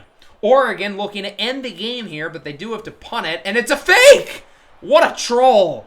They don't get it, but they will still end up winning this game. They would get the ball back later, running the clock out, ending it for good. 35-14, the Ducks take care of business against Oregon State, and with that, we are down to 4. Last year, it was a pretty surprising 4. We couldn't have really expected 9-seed Kansas or 11-seed Michigan to not only make it there, but win those games and get to the national title. This year, there's no Cinderellas. We have 4 of the truly best teams in college football, and it looks like we're going to get a very deserving national champion. Evan Simon made some nice throws, but he only completed 50% of his passes. There are 2 really good receivers. Noga and Card were both very impressive. Noga's going to be gone to the NFL, but Zachary Card will be back. A big deal for the Oregon State offense, and then defensively, they just couldn't keep up. It's pretty clear these 2 teams are not at the same level talent-wise. Dante Moore with an outstanding game. He had the same amount of touchdowns as he did incompletions.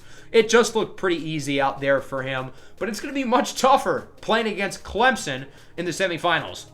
Evan Stewart with another good game. He scored twice. Jurion Dickey scored twice as well. The pass rush was really good. Of course, they had the fumble late in the game. So with that, we are now down to 4. Clemson will play Oregon. Texas A&M will play Michigan. One of those 4 teams will be our national champion. And again, it feels like a very deserving champion. Had the 4-team playoff still existed, this would have been our 4, granted in a different order. Oregon would be ahead of Texas A&M. But it really does feel like these are the 4 best teams in college football throughout this year. So we are going to get a very deserving national champion with 4 teams who very clearly belong here. Let's take a look at the players of the week that we've missed. Nationally, Ronald Triplett wins it defensively because, of course, we have to allow the defensive player of the week. Here are some other playoff guys who won the awards for their conferences. Cassius Howell won the National Player of the Week with his 4-sack performance in Texas A&M's overtime win against Boston College. And we will start with Texas A&M playing against Michigan here in the Final Four with an opportunity to go to the national championship. Michigan is no stranger to these games. They've made it to the playoff, 5 years in a row? They've obviously won back-to-back national titles, and they look to be the first team since the mid-1930s Minnesota Golden Gophers, who three-peated 90 seasons ago. History, of course, on the line for Michigan. They've won 5 playoff games in this series. They're looking for another one here against Texas A&M, who squeaked by Boston College in the last round. What a throw on this play by Connor Wakeman as he connects with Kenny Vega, who's made some big catches for them throughout the playoff. Wakeman here is sacked. Ino Etta brings him down, the junior defensive lineman. 3rd and 17. Wakeman is sacked again. Ino Etta brings him down on back-to-back plays. And Michigan gets the ball for the first time here in the Chick-fil-A Peach Bowl. 2nd and 7 for the Wolverines. Orgy with it, looking downfield. Nice throw and catch and a good play after the reception, as that's going to bring Michigan near midfield. It's hauled in by Zach Marshall, the 3rd-string tight end, as Orgy's under a lot of pressure and he's sacked. I think Shamar Stewart really deserves the credit for that pressure, but it's Rylan Kennedy, a young man who I think is going to have a big role for this team next year, who brings him down. Screen play on 3rd and 11 and gets nothing. Ruben Owens loses yardage. Michigan gets it back in a no-scoring first quarter. Orgy under pressure, looks to scramble with it. Chased from behind by Scorton. Has a first down all the way to the 40, where he takes a big hit late. No flag. Bryce Anderson, the projected fringe top 100 pick at safety, with the tackle. 2nd and 10. Orgy is picked off. It's Des Ricks with the interception, and Texas A&M gets it with good field position. We'll see if this is where their offense can start to get something going. Probably not. It's a 3rd and 25, and they won't get much. It's a short throw for Allen, and he does not get a first down. 3rd and 11 here for Michigan. Orgy hit as he throws, incomplete. This has been an ugly game of football. Both of these offenses have not looked good, as it's a run here on first down and a nice gain to the outside. That is Le'Veon Moss, who gets it past the 50. 3rd and 13 now. Both of these teams are consistently finding themselves behind the sticks. Wegman looking for the end zone. It is caught! Touchdown! Ruben Owens, the former 5-star running back, gets open on the wheel route, and Connor Wegman delivers a beauty. Finally, some scoring. It took us like a quarter and a half, but it's Ruben Owens with the first touchdown of the game. A&M leads 7-0. Here is Orgy on the run. He is sacked on the play by guess who? Cassius Howell, who had 4 in the last game, and he does not appear to be done. Michigan back with it, 3rd and 15. Orgy, short throw. Not going to be a first down, though. That'll lead to a punt. Texas A&M with it here at the 2-minute warning, looking to add to their lead before halftime. From the 24-yard line on first down, Wegman will look to throw it on a blitz. He connects, and a nice gain nearing midfield. That's Kenny Vega, who's been the top receiver so far today for the Aggies.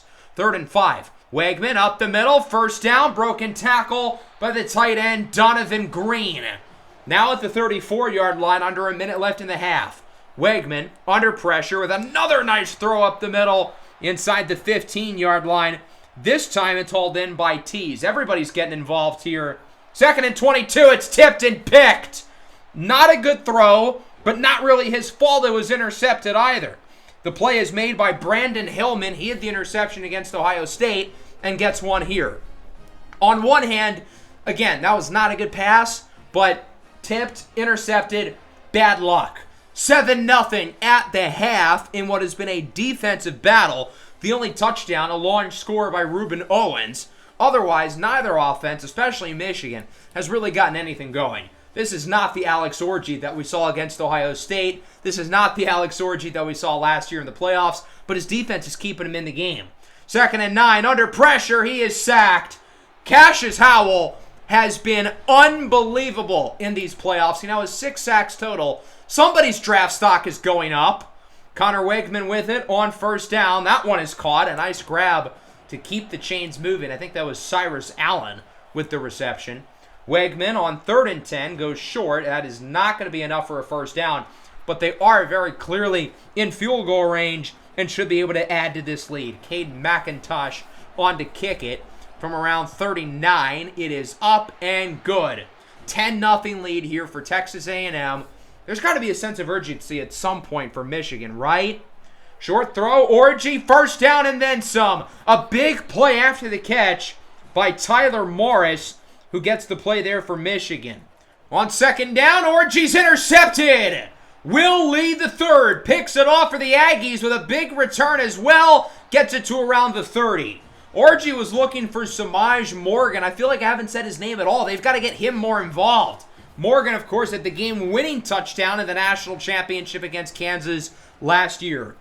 On 2nd and 10, it's a handoff to the right side. Reuben Owens inside the 20, inside the 15, wrapped up near the 10. If Texas A&M can score a touchdown, they can really put themselves in control to start the 4th quarter. 3rd and 1, Regman, read option, walks it in.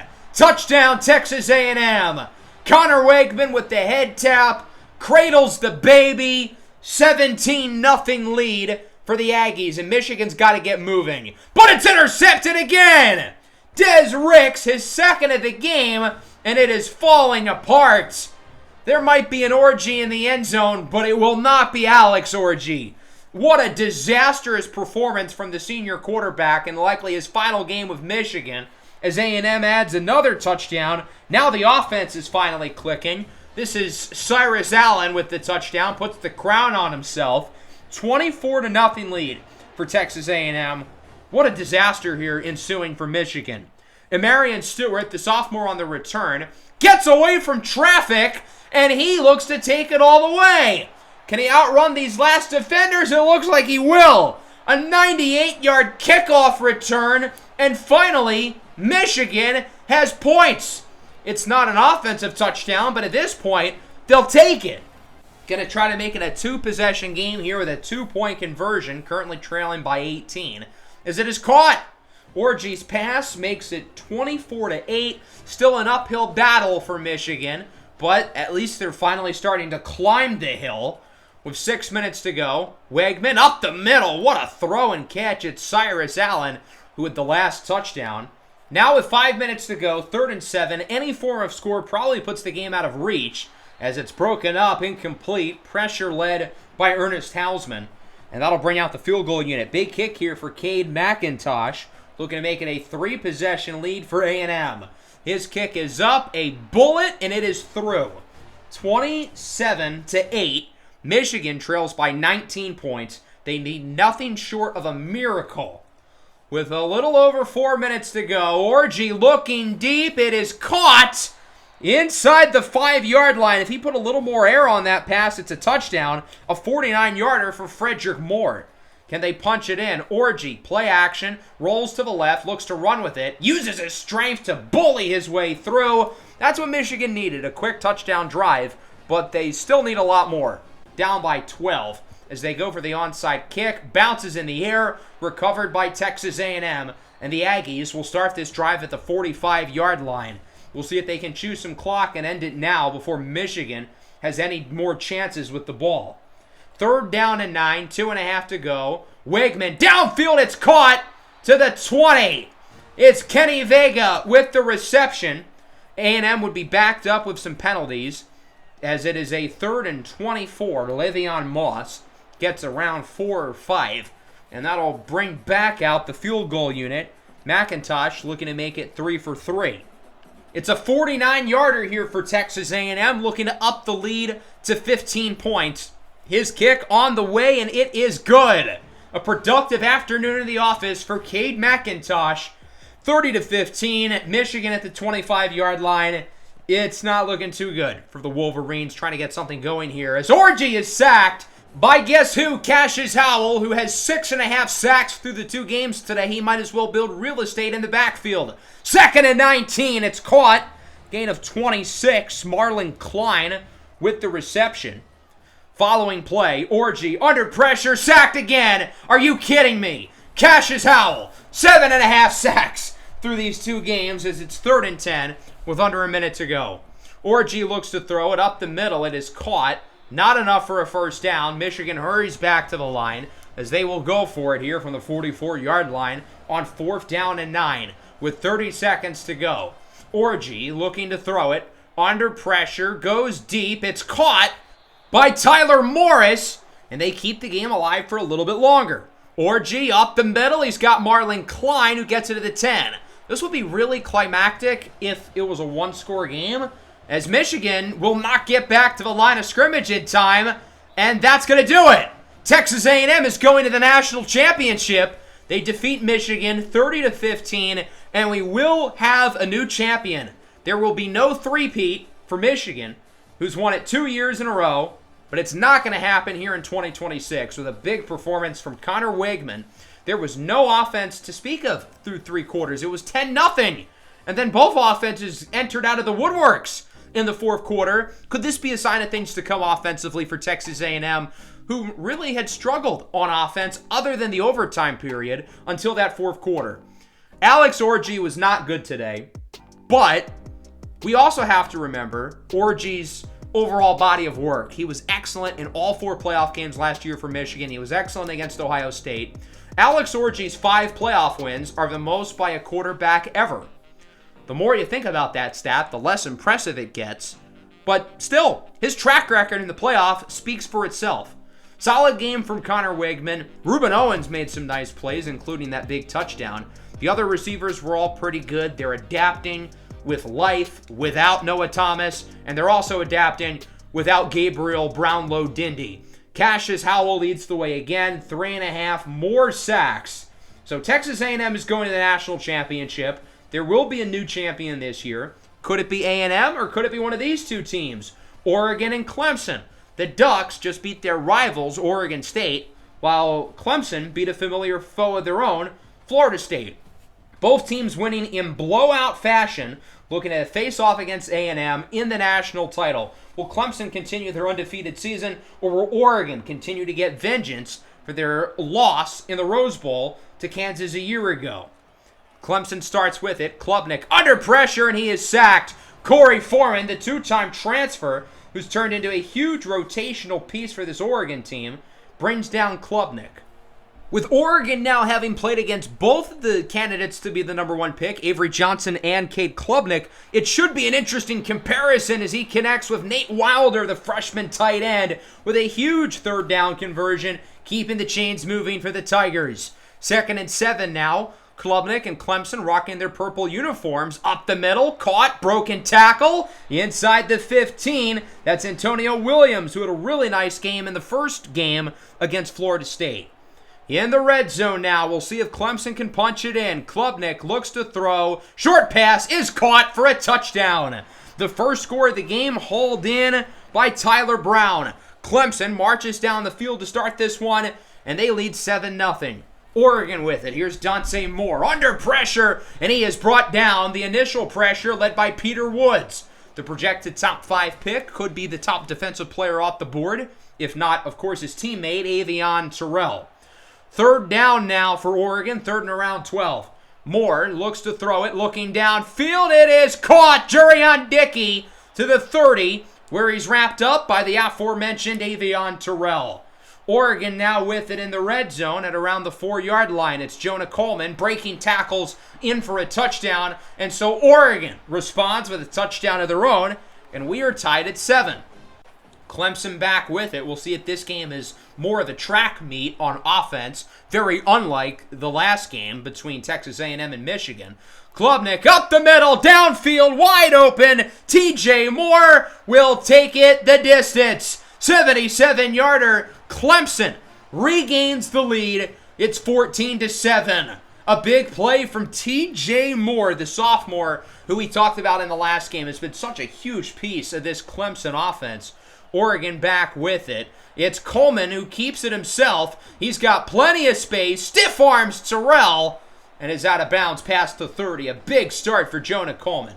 8 carries, 57 yards, and a touchdown. Back inside the red zone. Moore, end zone, touchdown. Oregon ties it at 14. It's hauled in by Ryan Pelham. 14-14. We've gotten a really good game so far. 3rd and 2. Klubnik downfield. It is broken up by Jaleel Florence. And Clemson's going to go for the field goal. It's a long kick, but they want the lead. 53-yarder for the redshirt freshman, Nolan Hauser. His kick is up, and it is good. So Clemson takes the lead here in the Fiesta Bowl, 17-14. Oregon back with it. They would march all the way down the field looking for the lead. Moore under pressure. He's got it in the end zone for a touchdown. It is Jonah Coleman, his second score of the first half, 21-17. What an exciting game so far. Clemson back with it. Klubnik is intercepted. Jaleel Florence on the final play of the first half picks it off. Oregon's not going to be able to do anything with the turnover, but a turnover nonetheless. Klubnik was only intercepted 3 times through Clemson's first 14 games this year, but Florence is able to make the play there. And that'll wrap things up here in the first half at the Fiesta Bowl. 21-17, Oregon leads what has been a really good game so far. Clemson has it early in the 3rd. Klubnik under pressure, and he is sacked. Mateo Uiagalelei leads the pressure, and that'll lead to a punt. Oregon has it back with the lead as well. Looking to add to it halfway through the 3rd. Moore throws it up, and it's caught. Evan Stewart, high point in the football, not known for his size, 6'175", showing it off there as the Ducks have it in the red zone. 2nd down, Moore looking to throw it, under pressure, and he is sacked. Peter Woods again amongst the defenders in the backfield. Wade Woodaz was there as well. That makes it 3rd down. Moore looking to throw it, he is sacked again. This time he's wrapped up on the play by TJ Parker, the standout junior. Atticus Sappington will kick the field goal here for Oregon. A big red zone stop for Clemson, as this should keep it as a 1-score game. Kick on the way from Sappington. It is good from roughly 36 yards out. 24-17. Clemson's got to respond. Time is ticking down. There's only 7 minutes to go. It's a 3rd down here for the Tigers. Klubnik looks to throw it. Curls get the girls inside the 10. That's Troy Stellato who makes the reception. 2nd and goal, looking for the tie. That won't help. Cade Klubnik is sacked by Devon Jackson, and that'll make it a 3rd and goal. They wouldn't get it, and they're going to kick the field goal. Probably the right call. I think there's still enough time, 5 minutes to go, to get the ball back, look to score a touchdown. Nolan Hauser's kick is good. He's 2 for 2. Clemson's putting their fate into the defense to get a stop here with their undefeated national championship hopes on the line. Under 3 minutes to go, Oregon doing a good job of marching down the field. As on 3rd down, wide open, Evan Stewart into the end zone for a touchdown. The potential top 5 pick, Avion Terrell, just got cooked. High-end receiver prospect versus the high-end defensive back prospect. And as it's been throughout this game, Evan Stewart is the one who's been winning the battle. 31-20, 2.5 minutes to go. Klubnik is intercepted. Jaleel Florence, his 2nd of the game, on the return, gets by Klubnik, and he's in for a pick 6. Oregon leads by 3 scores. The undefeated season's not in jeopardy anymore. It might be doomed. 38-20 lead for Oregon as Clemson gets it back. 2nd and 10. Klubnik intercepted again. Jaleel Florence with his 3rd of the game. Cade Klubnik threw 3 interceptions through the first 14 games of the year. Cade Klubnik today has thrown 3 interceptions, all of which have been caught by Jaleel Florence. Following an Oregon field goal, they'll go for it on 4th and 23, and they won't get it, and that's going to do it. There will be no undefeated season for Clemson. The Tigers will not go to the national championship. Instead, it'll be the Oregon Ducks continuing to look to avenge their loss from last year. Even though this game looks like a blowout on the scoreboard, this was still a really competitive game. The Texas A&M Michigan final was closer. This was definitely the more exciting game, though. So it'll be Oregon and Texas A&M in the national championship. That's going to be a really fun matchup. Let's look at this game first and what went wrong for Clemson. Cade Klubnik picked off 3 times, barely completed 50% of his passes. So both Avery Johnson and Cade Klubnik were really inefficient against Oregon. The Ducks must just have the magic against these high-end NFL quarterback prospects. Clemson's otherworldly defense was also disappointing. They couldn't keep up with the speed and explosiveness of the Oregon offense. Dante Moore has put his name on the map as a legitimate star at the quarterback position throughout this playoff run. He's been fantastic, but he's going to face off against his biggest test yet with this Texas A&M front. Jonah Coleman had a really good game. Evan Stewart has been awesome throughout these playoffs. He looks like the part of the first rounder and then some. Jurion Dickey has had a good playoff, although he's been quiet in this game. And then defensively, these guys have had the magic of stopping Avery Johnson and Cade Klubnik. Can they do it against another potential first-round quarterback in Connor Wegman with Jaleel Florence's 3 interceptions leading the way? So we're going to have a really fun championship game here with Texas A&M and Oregon. Jonah Coleman and Cassius Howell win the Players of the Week. And now those two will duel in the national championship for a spot at glory. Texas A&M has claimed 3 national titles in their history, the most recent in 1939. Oregon has never won the national championship. They've made it a couple times somewhat recently, losing to Auburn and Cam Newton back in 2010. And then a few years later, in the first instance of the college football playoff against Ezekiel Elliott and the Ohio State Buckeyes. Let's see if both teams can get over the hump. A Texas A&M team who's come so close but so far in recent years. And then Oregon looking to complete the comeback from undefeated to losing in their first playoff game last year to finding a way to win 4 this year and taking home the title against 3 potential first-round quarterbacks, no less. It would almost be like a UMBC and Virginia type situation where Virginia loses in the first round and then wins the national championship the following season, although Kansas certainly is not worse than UMBC. We had a great national championship last year, despite the result. Let's hope this year's is even more exciting without having a horse in the race. 2nd and 13. Oregon starts with it and an early loss of yardage for the Ducks. They're now looking at a 3rd and long. Moore, under pressure, short throw, broken up. It was in the hands of his receiver, Evan Stewart, but he's unable to come down with it. Texas A&M's defense off to a good start. It's a run to the outside. Le'Veon Moss with plenty of space. Inside the 40, he fumbles it right at the end. But it rolls out of bounds, and the Aggies dodge a bullet. Wegman's going to throw it away here shortly thereafter on 3rd down, and A&M's going to punt the ball, so neither team does anything on their opening drives. 3rd down and 9 now for Oregon, hoping drive number 2 ends up being a little bit more successful. Dante Moore looks to throw it. No time at all, and he is sacked on the play. Tristan Jernigan leads the way, and the Aggies will get it back. Their defensive line living up to the billing so far. A nice run up the middle here. Le'Veon Moss with it. Does not get the first down, though. Oregon down inside the 10 on 2nd down. It's a short throw, and it's not going to get much. Lemar, the 3rd-string running back, does not get it. And Texas A&M gets it back. It's definitely been a defensive battle so far, as we could have expected with how good these defenses have played throughout the playoffs. And that ball's out. It's a fumble, and it's picked up by Oregon. We've got our first turnover of the national title. Kamar Mathuti with the force, and he ended up picking it up. So Mathuti makes the play. Oregon gets it back on offense late in the first quarter Following the turnover, we'll see if they can finally capitalize and score. Moore, he fumbles it himself, and it's picked up by the defense. A scoop and score. Texas A&M strikes first, and fittingly with a defensive touchdown. Shamar Stewart strikes the Heisman pose in the end zone off the strip sack by, take a guess, Cassius Howell.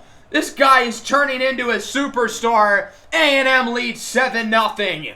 Oregon back with it. Coleman fighting in the backfield, but he's just going farther back and back and back. This Texas A&M defensive line is unbelievably impressive. Does not matter who you put in front of them, they will win. Moore under pressure. He is sacked again. Cassius Howell has 9.5 sacks in 9 quarters. That's a sack per quarter. That's unbelievable. That's more than Nick Scorton has all year, and he's going to go in the top 5 probably. As Oregon gets a sack of their own, Devin Jackson brings down Wegman, and that'll bring us into the second quarter. Wegman up the middle. He's picked off. Dylan Williams, the freshman linebacker, already 3 turnovers here in 1+ quarters of action today. These two defenses are playing some outstanding football throughout this playoff run, and that will not stop here in the national championship game. Oregon gets it back, 8 minutes to go in the half, trying to get some points. Not on this play. Nick Scorton in the backfield. He's flown under the radar throughout this playoff run. He's been solid. I wouldn't say he's been great, but he's been pretty good. His stock hasn't gone down, and it's now a 3rd and 20 for the Ducks. Moore downfield, wide open. Evan Stewart takes it the distance, and we're tied. 74-yarder for Stewart, and the Ducks have some life in a game that, for the most part, has been about Texas A&M despite the 2 Duck turnovers. Oregon needed that play. Their offense showed nothing in that first quarter, and just like that, we're knotted up at 7. 3rd and 8 on the run, off of his receiver's arm, and incomplete.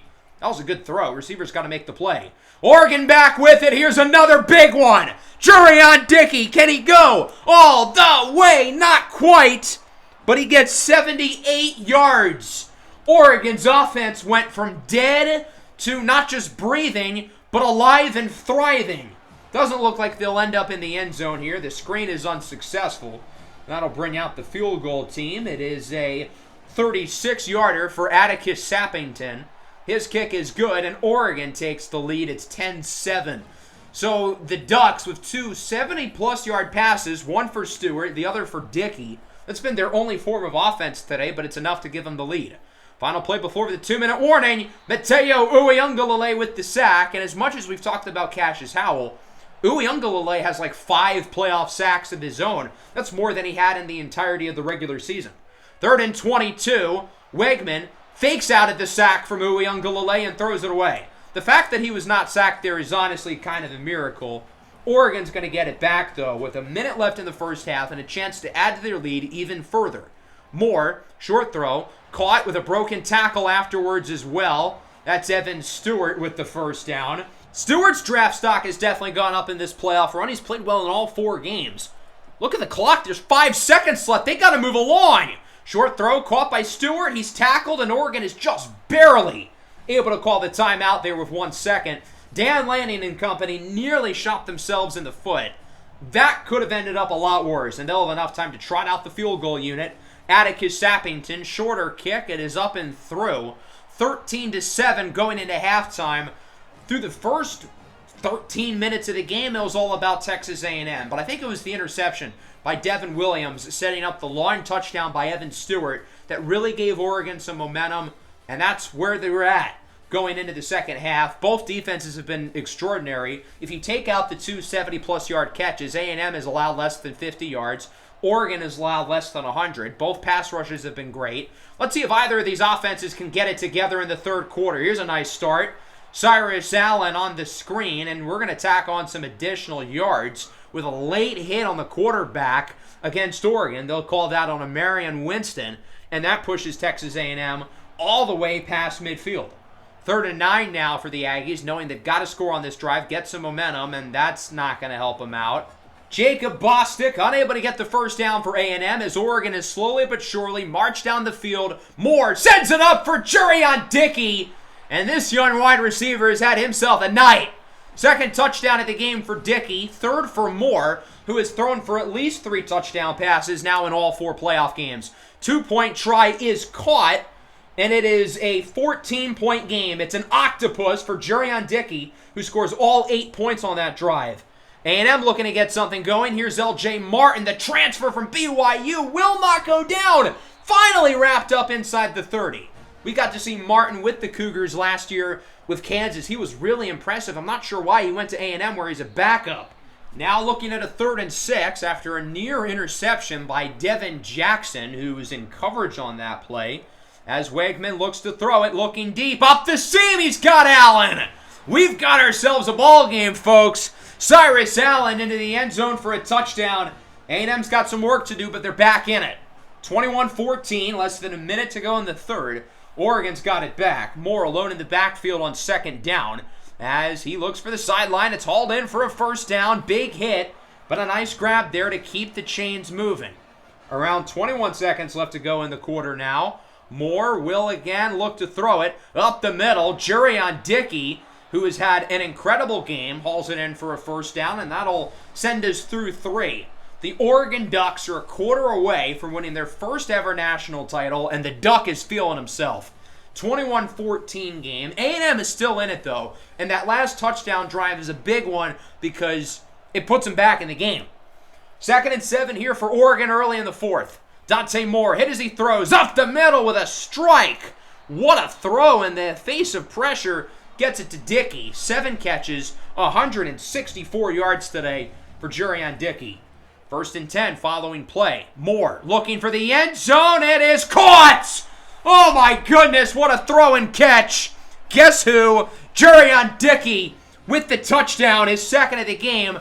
Dante Moore with an absolute dime. And Dickey comes down with a great catch, now nearing 200 yards receiving. 28-14. 8.5 to go. Wegman downfield. He's got his man. And A&M responds with a touchdown of their own. 69. Nice. For Micah Tease. And both offenses are now awake after looking sloppy early in the 3rd quarter. 28-21. 2nd and 1. Dante Moore. He connects. A first down and then some. And a huge play after the catch. That one is Noah Whittington, who's had a big game through the air, getting 33 yards. Oregon nearing field goal range, 2nd and 21. It's intercepted! And the Aggies have life. Bryce Anderson, the senior safety, with probably the biggest defensive play of the game so far. Oregon's offense was in complete control. Another score puts them up by multiple possessions. A&M has a chance to tie the game now. Wegman pushed down to the ground by Mateo Uiagalelei, his 2nd of the game. And it is a 3rd down and 16. The biggest offensive play of the entirety of the season so far. Connor Wegman goes short. It's a screen. What a weak play call. Micah Tease gets nothing, and now it's decision time. Do you trust your defense? Texas A&M sure does, and you know what? I agree. We have been watching this defensive line wreck games throughout this playoffs. You got to trust them to do it again, especially when your punter can pin Oregon back deep at the 1-yard line. 1st and 10. It's an RPO pass. Jurion Dickey gets nothing. A&M with a good start to the possession. 2nd down and 9. Up the middle. Whittington, first down. Big run for Noah Whittington, who's had an outstanding game. Following that 2nd down run, we're looking at 3rd and 4. A&M uses their 2nd timeout, so that means the game's on the line. If Oregon gets a first down, they win the national title. They're 4 yards away from their first championship in school history, and they will not get it. It's a gain of 3 for Dickey. Bryce Anderson, who had the interception on the last drive, saves the season for A&M with a tackle just shy of the first down marker. 3rd and 3. First down for A&M. They've got to move quick. They've got under a minute and no timeouts. Nearing midfield, Wegman, good throw, nearing the 35-yard line. They're moving it kind of slow, but they are moving it pretty efficiently.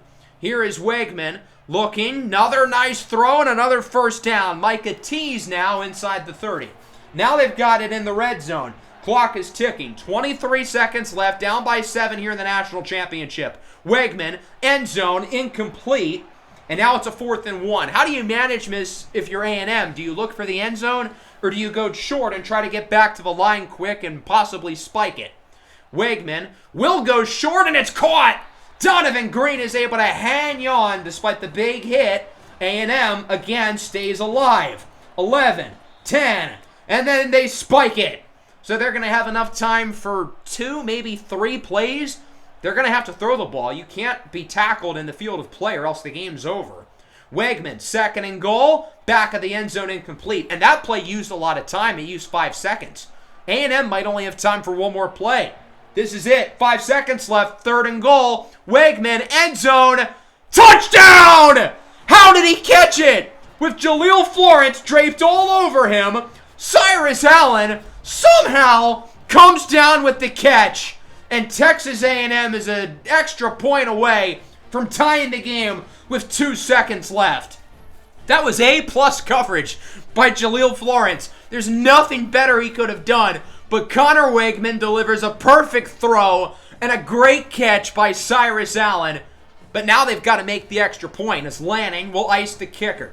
Cade McIntosh, the biggest kick of his life to probably send it to overtime. It's good.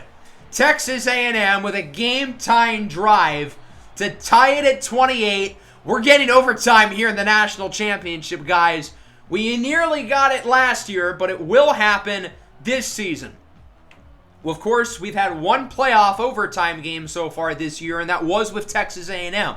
Back in the 2nd round against Boston College, they ended up winning that in double overtime. Can they do it again, or will it be Oregon who's able to hang on for the championship? The Ducks were in control for the second half. At times it was their game to lose, and, well, they might be losing it. Texas A&M wins the toss, just as they did in their game against Boston College, and again, they'll start on defense. So let's see what Dante Moore and company can do. 3rd and 7, he's got Noah Whittington again. What a game for the senior running back. He gets it inside the 10. It's going to be a run play. Coleman keeps it himself, and he's in for a touchdown. Both running backs were in the backfield. It's Coleman who hangs on, and Oregon marches down the field. Overtime number 1 for the Ducks ends with a touchdown. Now A&M's got to respond. 2nd and 10 at the 25-yard line. Connor Wegman goes short. Broken tackle. Really nice play after the catch, as that one goes for a first down by the tight end Donovan Green, who's had a big game.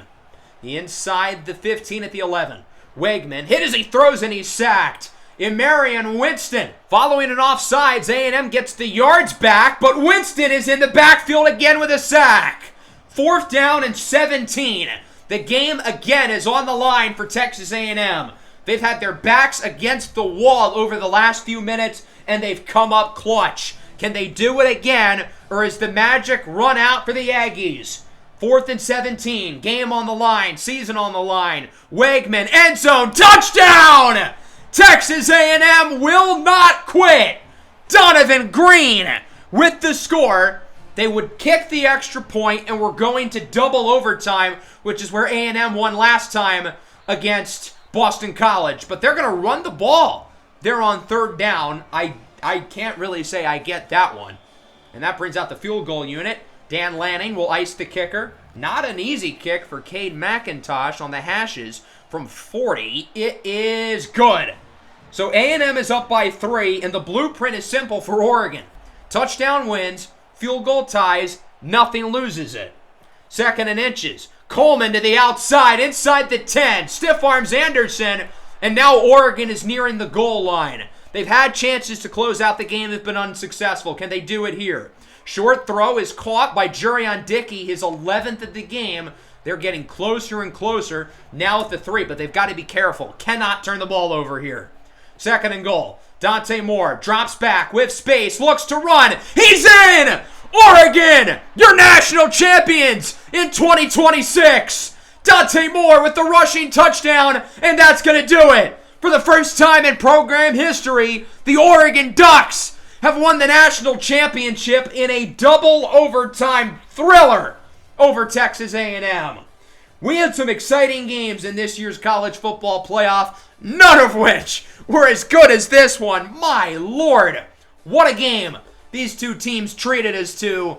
But Dan Lanning, in his 4th season as the head football coach at the University of Oregon, finally gets over the hump, and the Ducks finally win their first ever national title as Dante Moore wins the player of the game. What a playoff run for the junior quarterback from Detroit, Michigan. Dante Moore put his name on the map as a superstar. I would expect he's going to return to school this year, given the amount of good quarterbacks in this year's class. Oregon saw 3 of them today. Moore is likely one of the early favorites to be a first-rounder in next year's draft. What a game and what a playoff entirely from Dante Moore, throwing for 15 touchdowns and well over 1,000 yards across these 4 games. He was fantastic in all of them. A superstar has been born.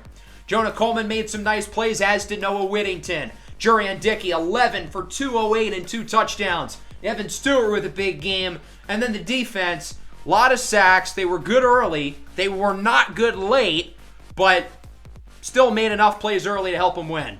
Connor Wakeman and the Aggie offense played really well down the stretch, but unfortunately for them, they just couldn't hang on.